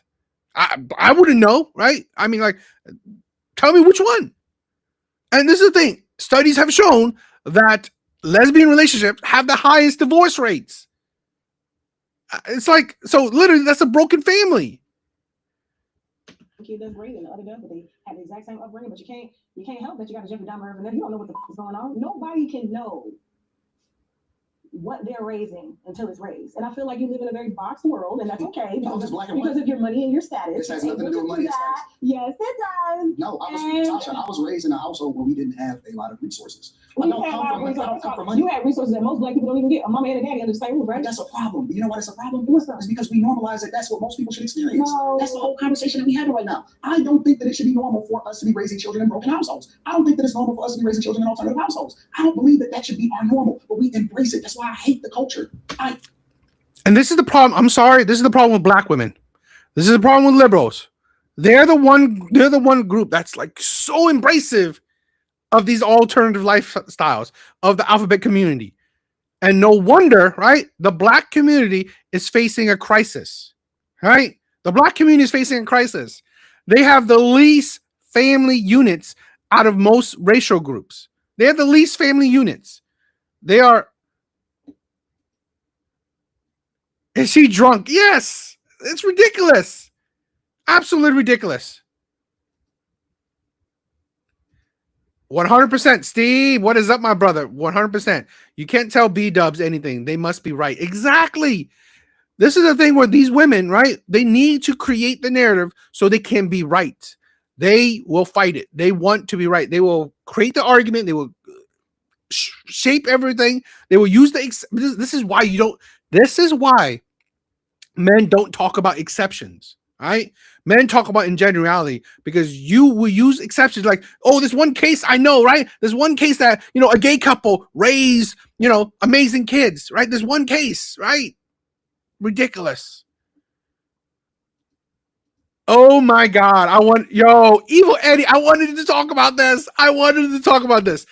I just recently saw this insanity, right? More proof of why this is mental delusion, right? This is mental instability, right? This is right now. They add more crap to this whole. This is why I call this the alphabet community. They're missing Z's, missing Y's. They're just missing more. Like, seriously, in the next couple years, it's going to be 29 letters. It's going to be 29 letters to this crazy ass shit. They're the alphabet community, right? And you and like people say that I'm being disrespectful. How? This is the alphabet community. It's a whole bunch of letters. The pure insanity of it. I'm sorry. This is just ridiculous. I really wanted to talk about this, so I'm definitely gonna hate this shit. Do you know why children can go off and they can have a? Have you ever talked to a child of a crackhead mother? I was raised. Don't say you was raised by a crackhead mama. Now I was raised in an. Listen, my parents were the type of parents that took in the kids from the neighborhood whose mothers and fathers was crackheads. And they love their parents. No, they didn't. That's a lie. They didn't. They hated their environment. They That's hated why their they called them. environment, but they still love their parents. I can't The parent is the environment. Are you thick-headed? say that. You I can can't ask say that, them. Tasha. If you ask them, see, these are the people that I sit with every day. How come they hated going home at night? Because they wanted their circumstances to be better. But guess what? It doesn't. The parent is their circumstance.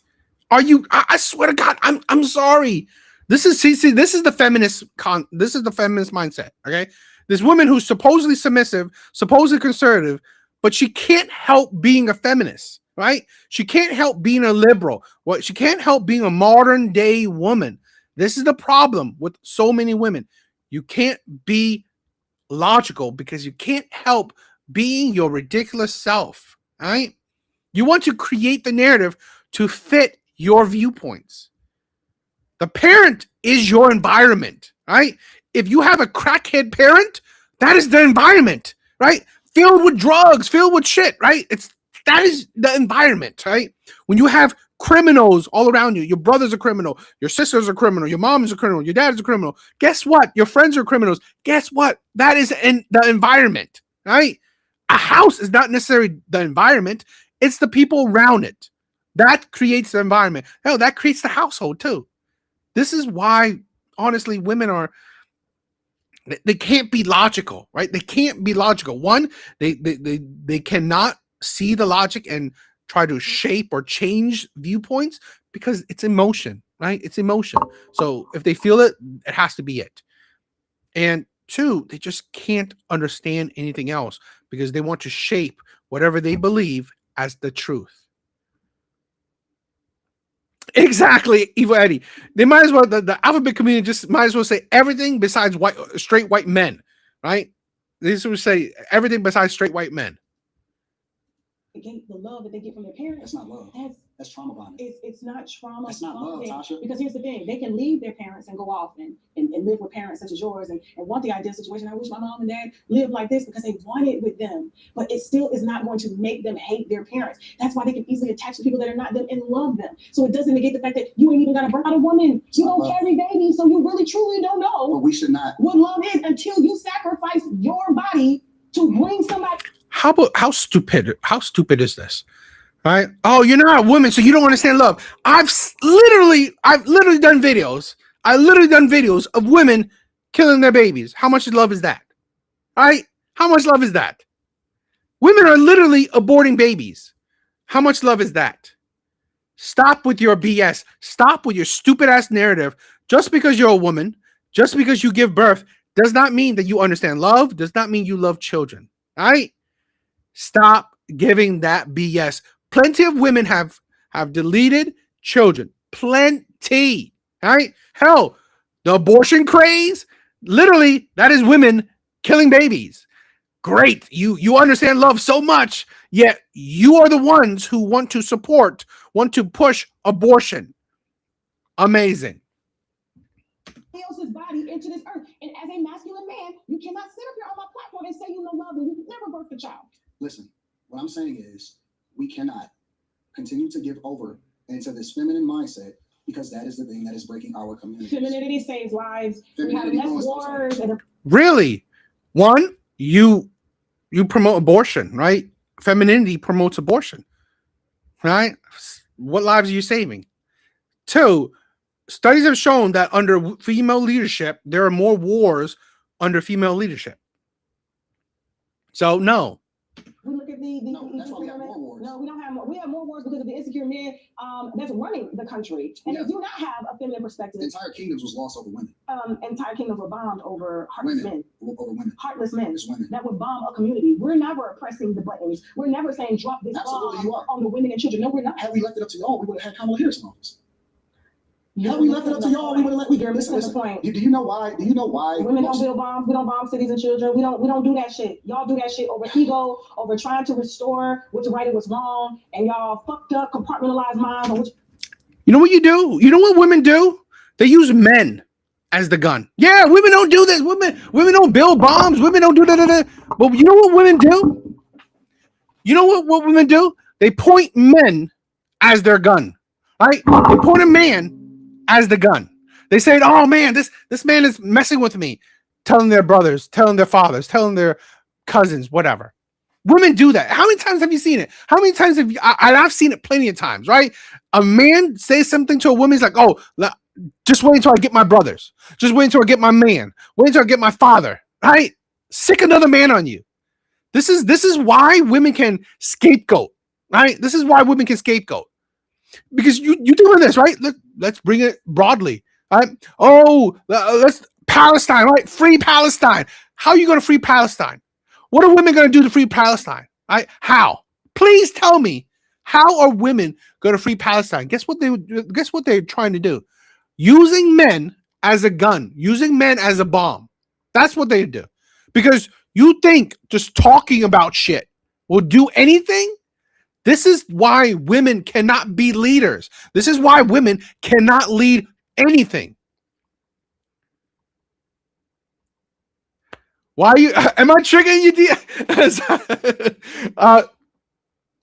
Am I triggering you, Zyrax? I'm sorry, but this is I'm not even targeting you, so I'm not. Hopefully, I'm sorry, right? But here's the thing, right? This is why women can scapegoat that thing, right? Here's a woman saying, oh, you know what? Men are the one who's killing each other. Men are one bombing. But here's the thing. Women do it, but they do it the way women would do it, by manipulating man. I gave you two examples, right? Where women, we've seen it. I'm pretty sure we all seen it. Where if a man says something, whatever, to a woman, guess what women do? Let me call my brother. Let me call my father. Let me call my boyfriend. Let me call my uncles, my cousins. You will sick a man on another man. So you use a man as your gun. Guess what that other man will do if he goes up? He might fight a man. He might even kill that man. So essentially, you use your man as a gun against another man. But guess what? Stats will show that the man killed the other man. Stats won't show that women point that gun at that man, right? Stats won't show that. Studies won't show that, right? But we all know that's true. We've all seen that kind of situation. And like I said, I gave you a broader example. The Palestine thing, okay? We see liberals, we see the left, kind of said, free Palestine, free Palestine. But how would you do that, right? You think peace talks will free Palestinians or will do whatever for Palestinians? No, free talks won't do that. Diplomatic, talking, right? Jabbering, gabbering won't do that. Guess what would do that? War. So you are just essentially, right, using men as your bomb, using men as your gun. Essentially that. To accomplish your goals, women would use men as their bombs, their guns. And there are certain studies that have shown that under women leadership, right, queens of the past, there have been more wars under female leaderships than there have been under male leadership, right? So this is I want to break up these kind of mindset. Men are dangerous. No, stop it with that BS. Women know better. Women know better. I think love is and what it's not, and that's where there's a disconnect. Is because of what it is that you believe in, and you're not considering that God. No. See, this is the thing, right? Again, you made Tasha's point that men start wars. One, I said this, right? I said that under female leadership, there have been more wars started under female leaderships than there have been men. Two, that's not. Let's play it out.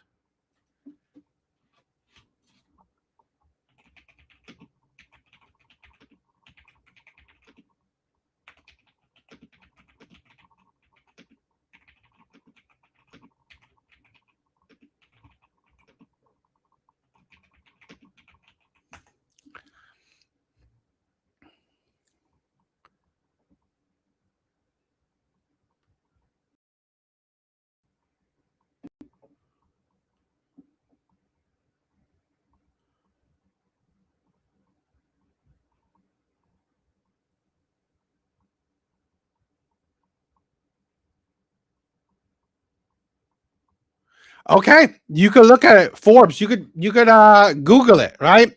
Historical data on the topic depends heavily on the era being studied. While men have led the vast majority of historical regimes and thus participated in a higher total number of wars, research on the frequency of war suggests that queens were statistically more likely to engage in conflict than kings during certain periods. So it's not false.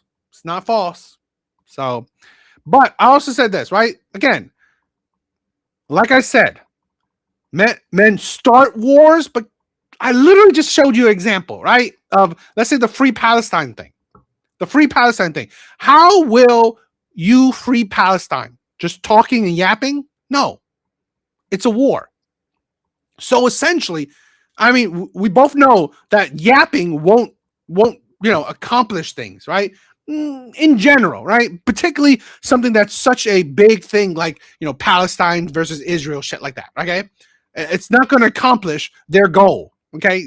Particularly with certain types of people like that, okay? So what would possibly, accomplish the Free Palestine movement is war. And like I said, yeah, men start it, right? Like I just said, right? The stats would show that a man kills a man, right? The study would show a man killing a man. The stats and studies won't show that women manipulated that man, pointing him like a gun, sick him on another man. Studies won't show that, right? We won't talk about that. So like I said, right? It's all these women saying, free Palestine. But guess what? To accomplish that, you possibly start a war. So essentially, right, women are manipulating, pushing men to start a war if it happened, right? I'm just giving an example of it, right? I'm giving a theoretical or whatever kind of example.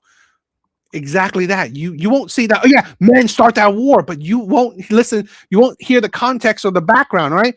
It is women saying, "Oh, we need to free Palestine." I'm just giving an example, so please preference that. Oh, we need to free Palestine. So okay, men, listen. Okay, we got to free Palestine. Guess how we free Palestine? Start a war, right? So that's how women do the workaround. Yeah, men start war. Men are evil. Men kill. Yeah, but no one talks about how women pointed that gun at another man, right? They pointed that man at another man. So just like, let's see the Queen's thing, right? She's not ordering a bunch of women to go to war. No, she's ordering men, right? She's ordering men. A queen orders men to go to war. So guess what? Oh, men start war. Men kill each other. But literally, you had a queen telling you what to do, right? So, but no one talks about that. And that's what I'm talking about, right? It's the subtle manipulation that women do, right? The subterfuge, right? The fallacy of that argument, right? Oh, men are dangerous, men start war, men, la, la, la, la. But we don't really dig in deeper, right? We don't find the nuance that a lot of women love to say and talk about, and that's the problem. That's why if you dig deeper, you think about the nuance or the different perspective. I'm just saying that women are no better than men. I'm not saying women are worse or men are better and that shit. I'm not saying that, right? That's what our preference is. I'm not saying men are better than women or women are just worse than men. I'm saying women are no better than men, right? So to say that, only women understand love. Women are pushing abortion, right? Killing their own children. I see literally women don't mind killing children. So really, do women understand love? I don't really think so, right?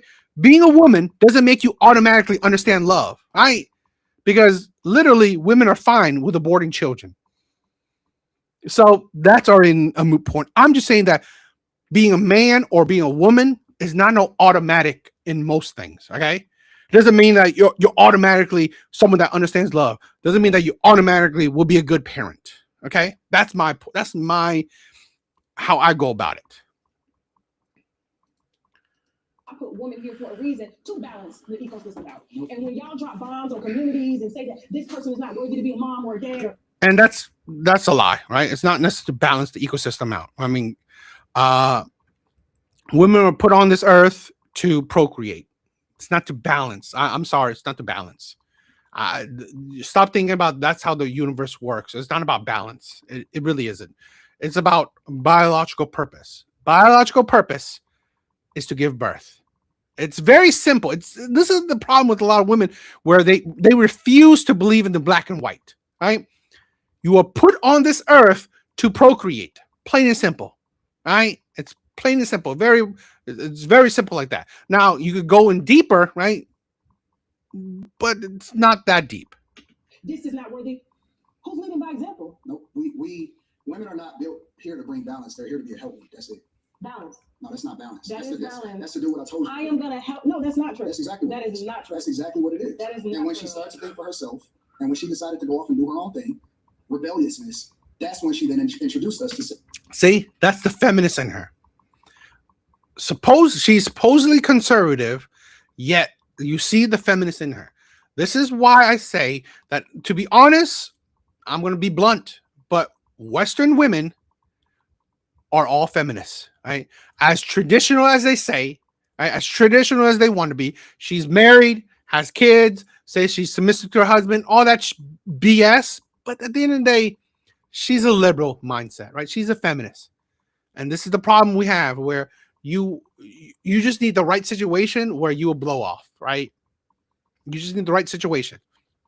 You are a feminist. Man was punished because he hearkened unto the voice of the woman. Woman was punished because she listened to the serpent, because she was rebellious against her husband, which is the instruction that God had gave her. And so we don't need women to lead us. We take y'all insight and we make the best decisions. In my family, we were taught that the women, when the men are talking and they're getting serious, the women leave the room in order for us to handle business. And if we want y'all opinion, then we'll ask you. 100%. I'm sorry. All right. I'm not saying that men are 100% logical, but more often than not, men are the ones that will be logical. more often than not, men are the ones that will be logical. I'm sorry. Men are better suited to lead, not women. Now, I'm not saying all men, right? I'm not saying that men don't fail, men don't be emotional. I'm not saying that. I'm saying balance of probability, right? More often than not, men are more suited because men are more suited to be logical. Women, they're too emotional, right? More often than not, women will lead with emotion. I'm not saying there's no logical women, right? Of course, you'll find that, that gem, right? That gem of a woman that's more logical, that she has better leadership than any man other, right? Than any other man. I'm not saying that there isn't a woman like that. More balance and probability, right? For every one amazing logical woman that will be a great leader, there's 20 logical great leader men, right? It's just how it is. Well, we'll take into consideration what's best for you. I believe in a benevolent dictatorship. I don't believe in a democracy in the way that we're governing relationships today. I'm kind of growing into that, right? I kind of believe. I mean, like I never thought about that, right? A benevolent dictatorship, but it's slowly growing on me. I'm not interested in you inserting yourself into men's business as a woman, not you specifically, but in general. I think that men need to handle men's business. And the minute that we start hearkening unto the voice of the woman is when we lost our families, when women started tethering themselves to the government, when we started to lose the autonomy of what we was as a culture. And that's when we started to give. Men are even better than women at being emotional. I mean, yeah. Hell, this is the thing where men know it too, where the whole stoic, right? The whole stoic men know that both men and women, you can be emotional, right? Both men and women, you can be emotional. But guess what? Men know you have to be in control. That is why the whole stoic man came about, right? Men controlling their emotion. All men are emotional. All men are emotional, just like women. The difference is that it's the type of men that can control their emotion. The type of men that don't let emotions lead them. As to family court laws, when we started giving rise to people leveraging the government against men, that's what we started subjecting ourselves to, and we never recovered from it. That's why the civil rights. Oh yeah, seriously? I mean, like seriously, men are more loving than. Controversially, I think men are more loving than women. Men propose to women. Valentine's is men towards women, right? Dates are men towards women. Love ballads, romance songs. Hell, a lot of these romance songs that women sing, men wrote it, right? A lot of these romance songs that men sing, men wrote it. You're just hearing women sing it, right? Hell, I mean, Evil Eddie does it, right? He writes some music. He just uses a woman's voice, right? Just how it is. So, I mean, like a lot of love stories that women love, men wrote it.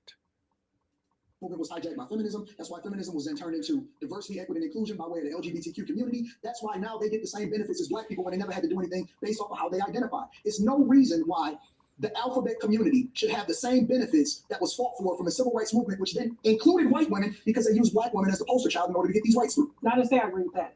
But my point is that it all came from feminism. That is the core, and that is the thing that then set forth. That is why I wanted to watch this video. I mean, I didn't know this was all the way at the end. I wish I did, right? Or else I would have skipped this whole shit. I thought they were talking about this more than they talked about the whole gossip shit. I hated that part. I really did. But exactly, right?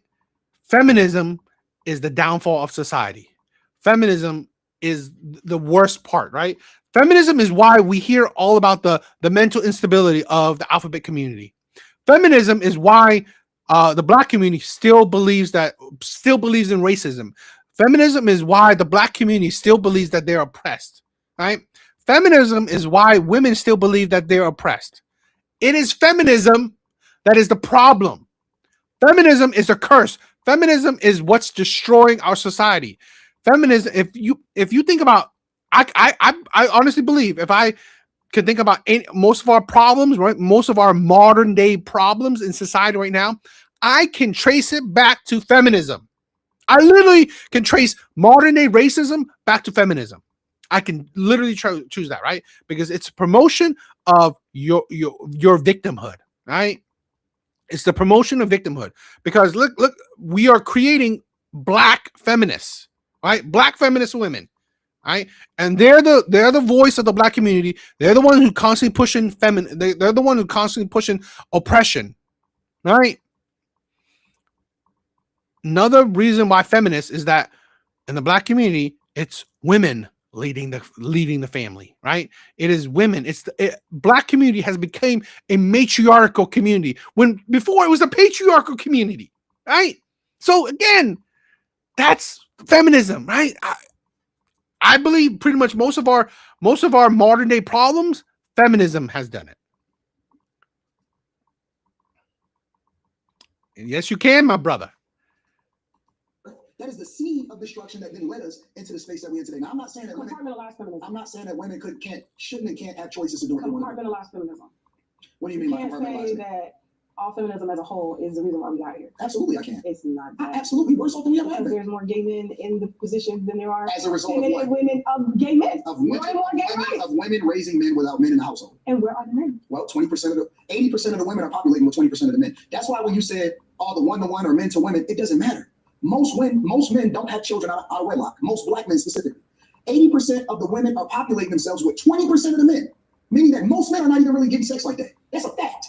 Most women skip over the man that they should have been with, and they choose to have children with the man that they know is not good for them. So if y'all into I know you don't believe that. Tasha, I if y'all know into, you don't if y'all believe into, He's literally pointing stats. He's literally pointing things, right? He's literally pointing there are proof, there are studies on it, right? Stop it with your BS just because you want to be right. This is why I'm sorry. This is a problem with a lot of women where the need to be right. They don't give a shit what study you use, what stats you use. They don't give a shit what you say. Tuition is so awesome. I know you don't It's believe so that great. shit. Why are women lined up around the block at these clinics in Atlanta from getting sexually transmitted diseases from the same men that they saying that they should be in a relationship with, and those same guys, a lot of them is on the DL too? How come they can't choose a good man for themselves? So is that a woman's fault? Absolutely, because a woman is supposed to be covered. Why do you think that they call a man a groom at the wedding? When the father walks the woman down the aisle and he hands her over to her husband, which is supposed to be vetted from the family, is covering to covering. She's never supposed to be by herself. She's never supposed to be making decisions by herself. So you don't feel like black men, because and this is something that I do talk about very often on my platform, is that you don't feel like men in general have a responsibility to ensure that we're covered. So that's the problem with her, right? That's the problem with her platform. You would definitely hold black men accountable. You don't hold women accountable. I don't believe you do. At least let know what I see. Absolutely, but I don't have a responsibility to ensure that people are covered that I'm not responsible for. I have a responsibility to ensure that my wife and the people that I'm responsible for are covered. Now, if you decide to be rebellious on your own, it's not my responsibility to go and chase you down because you're not mine. In jail from committing crimes or doing whatever God knows what. So whose fault is that? When does the responsibility start to fall on the It person? It sounds like you're trying to shift responsibility to the females. I'm not, because I'm responsible. I'm responsible for the person that I'm responsible for. We can end on this note and agree to disagree. I'm not on my platform. Yeah. So you know what platform you came on to say this shit. Absolutely. That's why you said I own the business. She runs it. I got you, brother. I got you. Listen, I believe that when people are good people, they're good people. And this should have been the whole video, right? You should have been talking about this the whole video. The whole BS with the whole gossip shit. I was so angry. I thought this was going to be the whole video. I'm sorry, guys. I'm actually really pissed about most of the video being about like female gossip. I was like, that was so fucking angry. A lot of people are raised in situations that they have no control over. Right. And yes, we would like to live in a perfect world. And I would love to live in a perfect You don't have control over how you're raised. You have control over what you are as an adult. I'm sorry, right? The life you have as an adult, or you have as much as a control of your life as an adult as any other adult, right? You don't have more, you don't have necessarily less. So you have just as much, okay?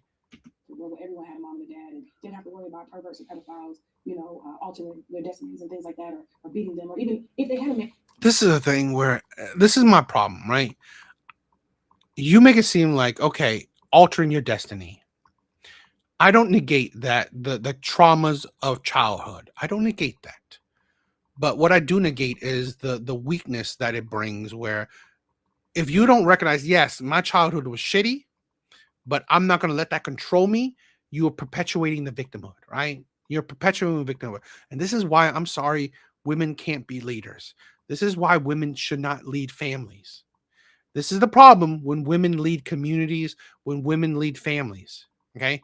You garner weakness.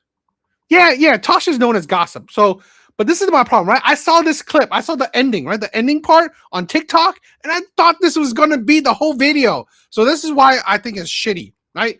Practically almost 2 hours of this fucking video was all gossip, right? It was all gossip, which was, this is why I don't watch her shit. I don't watch her stuff because she's a gossiper. But I was fooled because the last few minutes of this video was on TikTok, and I thought this was going to be the whole video, right? But it is what it is, right? It is what it is. But this is why I'm sorry, right? This is why women are helpmates, not leaders, right? Women are supposed to help the men. Women are not supposed to lead men. I'm sorry. This is why single mother families, right? Single mother, whatever, are the worst for children in general, right? Because women will lead you to your destruction. Women will lead you to become gay, become mentally disturbed, depressed, whatever, right? In general, I'm not saying all women. My mom was essentially a single mom, so I'm not saying all, right? Please, I'm not saying all, but in general, right? In general, it is not a good thing. And a woman in the household, maybe the mom was a drunk, maybe the dad was a drunk, because they didn't do whatever trauma it is that was bestowed upon them. But at the end of the day, every day that we wake up and we breathe, and we're given life every day, we're able to make do and change and live the best that we can. But to say that people are not fit to raise children that have been traumatized, and a lot of the LGBTQ will tell you that they're traumatized. A lot of them will tell you that. Yes, they're not fit. What is wrong with you? When you are, why is it that if you're traumatized, you think that you're fit to raise a child? You're not. You're not healed. Why? This is why women easily fall for the bad boys, right? Easily fall for the bad boys. You have a mental disability. You have some women. I'm sorry. A lot of women, and Tasha K is literally showing it. It's the feminist mindset, right? You are letting your emotions lead you. This is why, I'm sorry, men keep women in check. Okay? Men keep women in check. And women keep men in check too, right? I'm going to say that.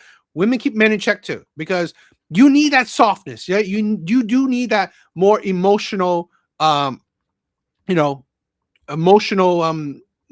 that women have, right? But you need that in small doses, right? You need that in small doses. What you need is men's logical point of view. That is how you survive, right? That is how you should go about the world. With women's, small doses of emotional viewpoints, yeah. But this is why women shouldn't lead. They should help. Sit down and hear them and listen to them. That they've already been compromised. And so, but does that make them incapable of raising a child to walk a straight line? Half of them will tell you, I would say majority of them will tell you, my child is not going to be gay. I don't parade that lifestyle around my kids. So to say that they cannot be that is absolute bullshit. Where's your studies?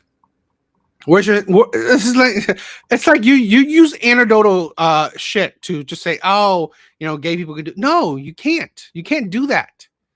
Right? You can't, because this is the problem with, I'm sorry, this is the problem with a lot of women. This is why you can't use logic against them, because they don't give a shit about your logic. They don't care. I know a gay family that's raising amazing children, so all gay people can do it, right? Majority of gay people can do it.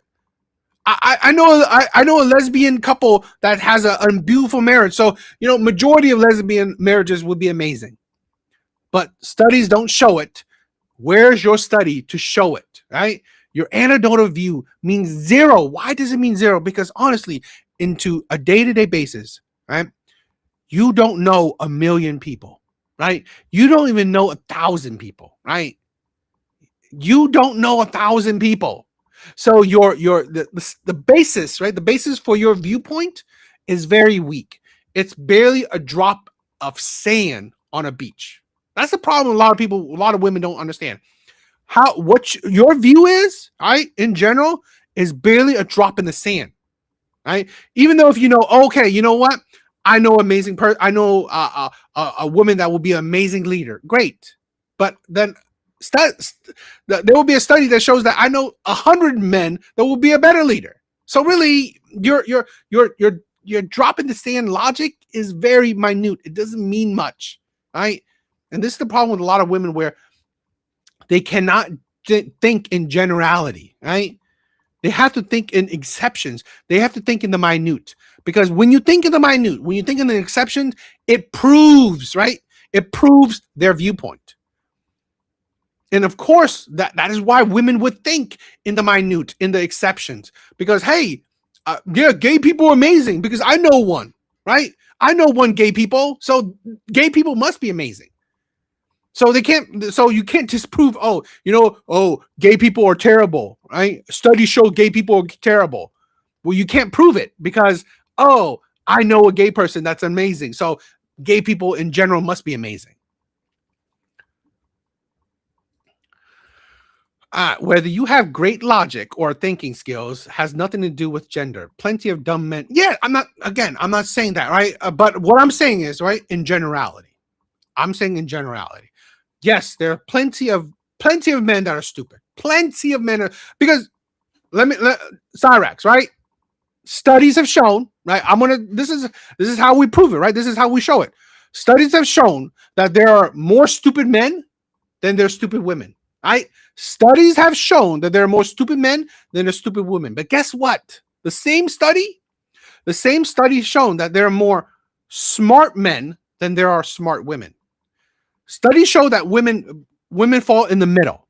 They are more average, more even, right? There are not a lot of stupid women. There are not a lot of smart women, right? Women are more even, while men, they occupy the far extremes. There's a lot of stupid men, but there are a lot of smart men, right? That's the thing. That's the difference between men and women. So there are studies that show it. So what can you say, right? Where you want to go with logic, I'm going with logic, right? You can't really disprove studies.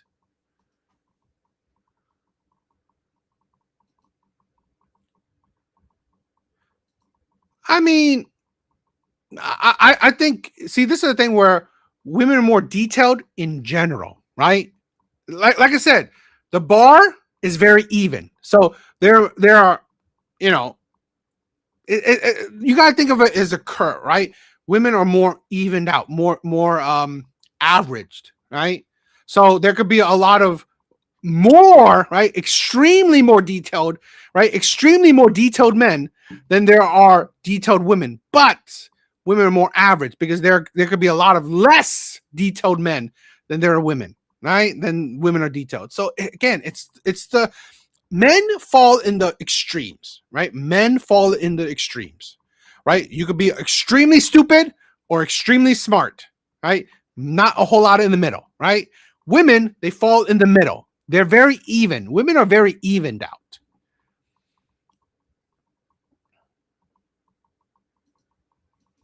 Because in order for us to do right, people are going to have to start having babies, especially within our community, whether LGBTQ or not, and raise children to go the right way, despite their own shortcomings. And that's where the word of God comes in, and why Jesus, in my opinion. So stop bringing. I swear to God, I hate it when people bring in religion when they honestly know very little about it. She's proven that she knows very little. Them my full femininity, which is a nature, which is a nurture, and love, and that's why I died to give birth. To kids.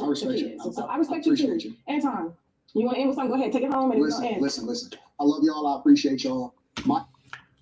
Yeah.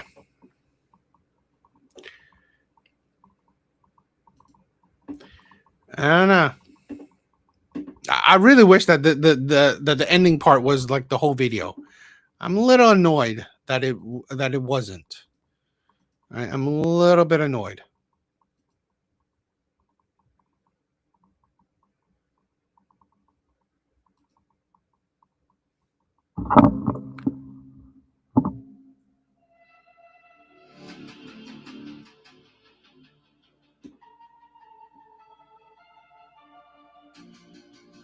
Yeah, guys, I'm planning. I'm slowly planning. Next week will probably be a talk on I believe that. Well, you have to. Otherwise, yeah. Zyrax, what is your opinion, right? What is your opinion on this, right? Because I wanted to see if you would enjoy this conversation, right? If you enjoy this conversation, because I'm planning this might be a conversation for next week. I believe Islamic religion is trying to take over the world, right? I believe that I believe that Muslims, in general, Islamic religion is honestly a detriment to the Western society. We're seeing that they're trying to take over, the UK, Britain, right? They're slowly trying to take over other parts of the Western world, America, Canada, Australia, whatever, right? I was wondering what you think. I think it's a conspiracy theory I have that the Muslim community, Islamic, religion, they're trying to take over the Western world. We're seeing that in Japan. We're seeing that in Japan as well, right? And they're fighting against it. And I think that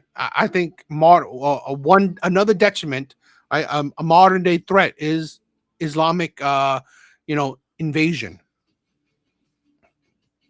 So I was wondering if you have viewpoints on that, and if I would love it if you're against it, right? If you have a opposing opinions, it wouldn't be bad for you to join the topic when I have it. Probably gonna have it next week.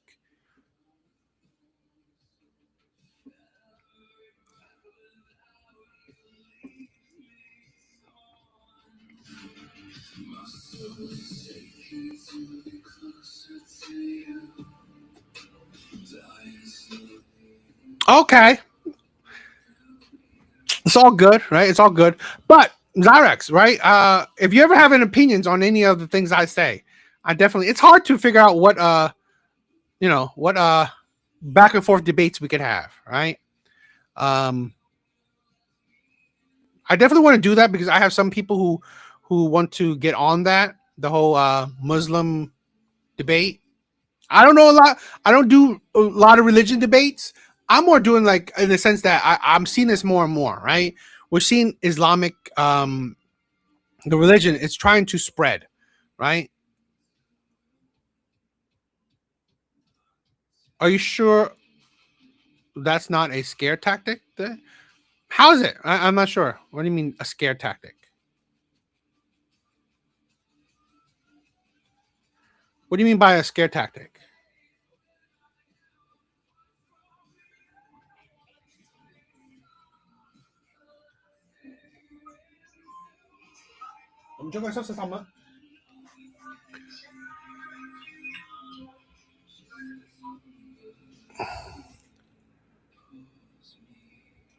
But we could think about we could probably think about other debates that we could have. So because I love talking to you, right? You are very cool to talk to. But yeah, definitely. If you ever have some ideas, we'll definitely talk about it. But I kind of do want to talk about the whole Muslim thing because I think it's an interesting topic, right? And as some people who wanted to get on that train, that the conspiracy. Well, we know people are afraid of the Muslim religion because of them. I don't know if people are afraid of the Muslim religion, but I'm more seeing this, right? I'm not caring about the Middle East. I'm caring about what's happening in Western countries, in other countries outside of the Middle East, right? We're seeing this with Japan. Japan is literally right now, or during this time, protesting against mosque being erected, right? Being built in their country, right? Literally doing that. We're seeing the Muslim population is drastically increasing in places like in the UK. We're seeing, I don't know, for me, I've seen such a huge increase in people converting or, Muslims coming here or people converting into Islam. So I don't know. I kind of feel like it's a conspiracy theory where it's a religion that's trying to take over the Western world. It's just my thing. Right? But guys, that is it for tonight, right? That is it for tonight. I love you guys. Thank you guys for being here. Zyrax, I love you, my sister. We definitely got to have more debates. I love debating with you, right? I love talking to you. We definitely have to have that. Evil Eddie, I love you, my brother. Thank you for being here. I love you. Big Bars was here. Thank you, my brother, for being here. Thank you for joining.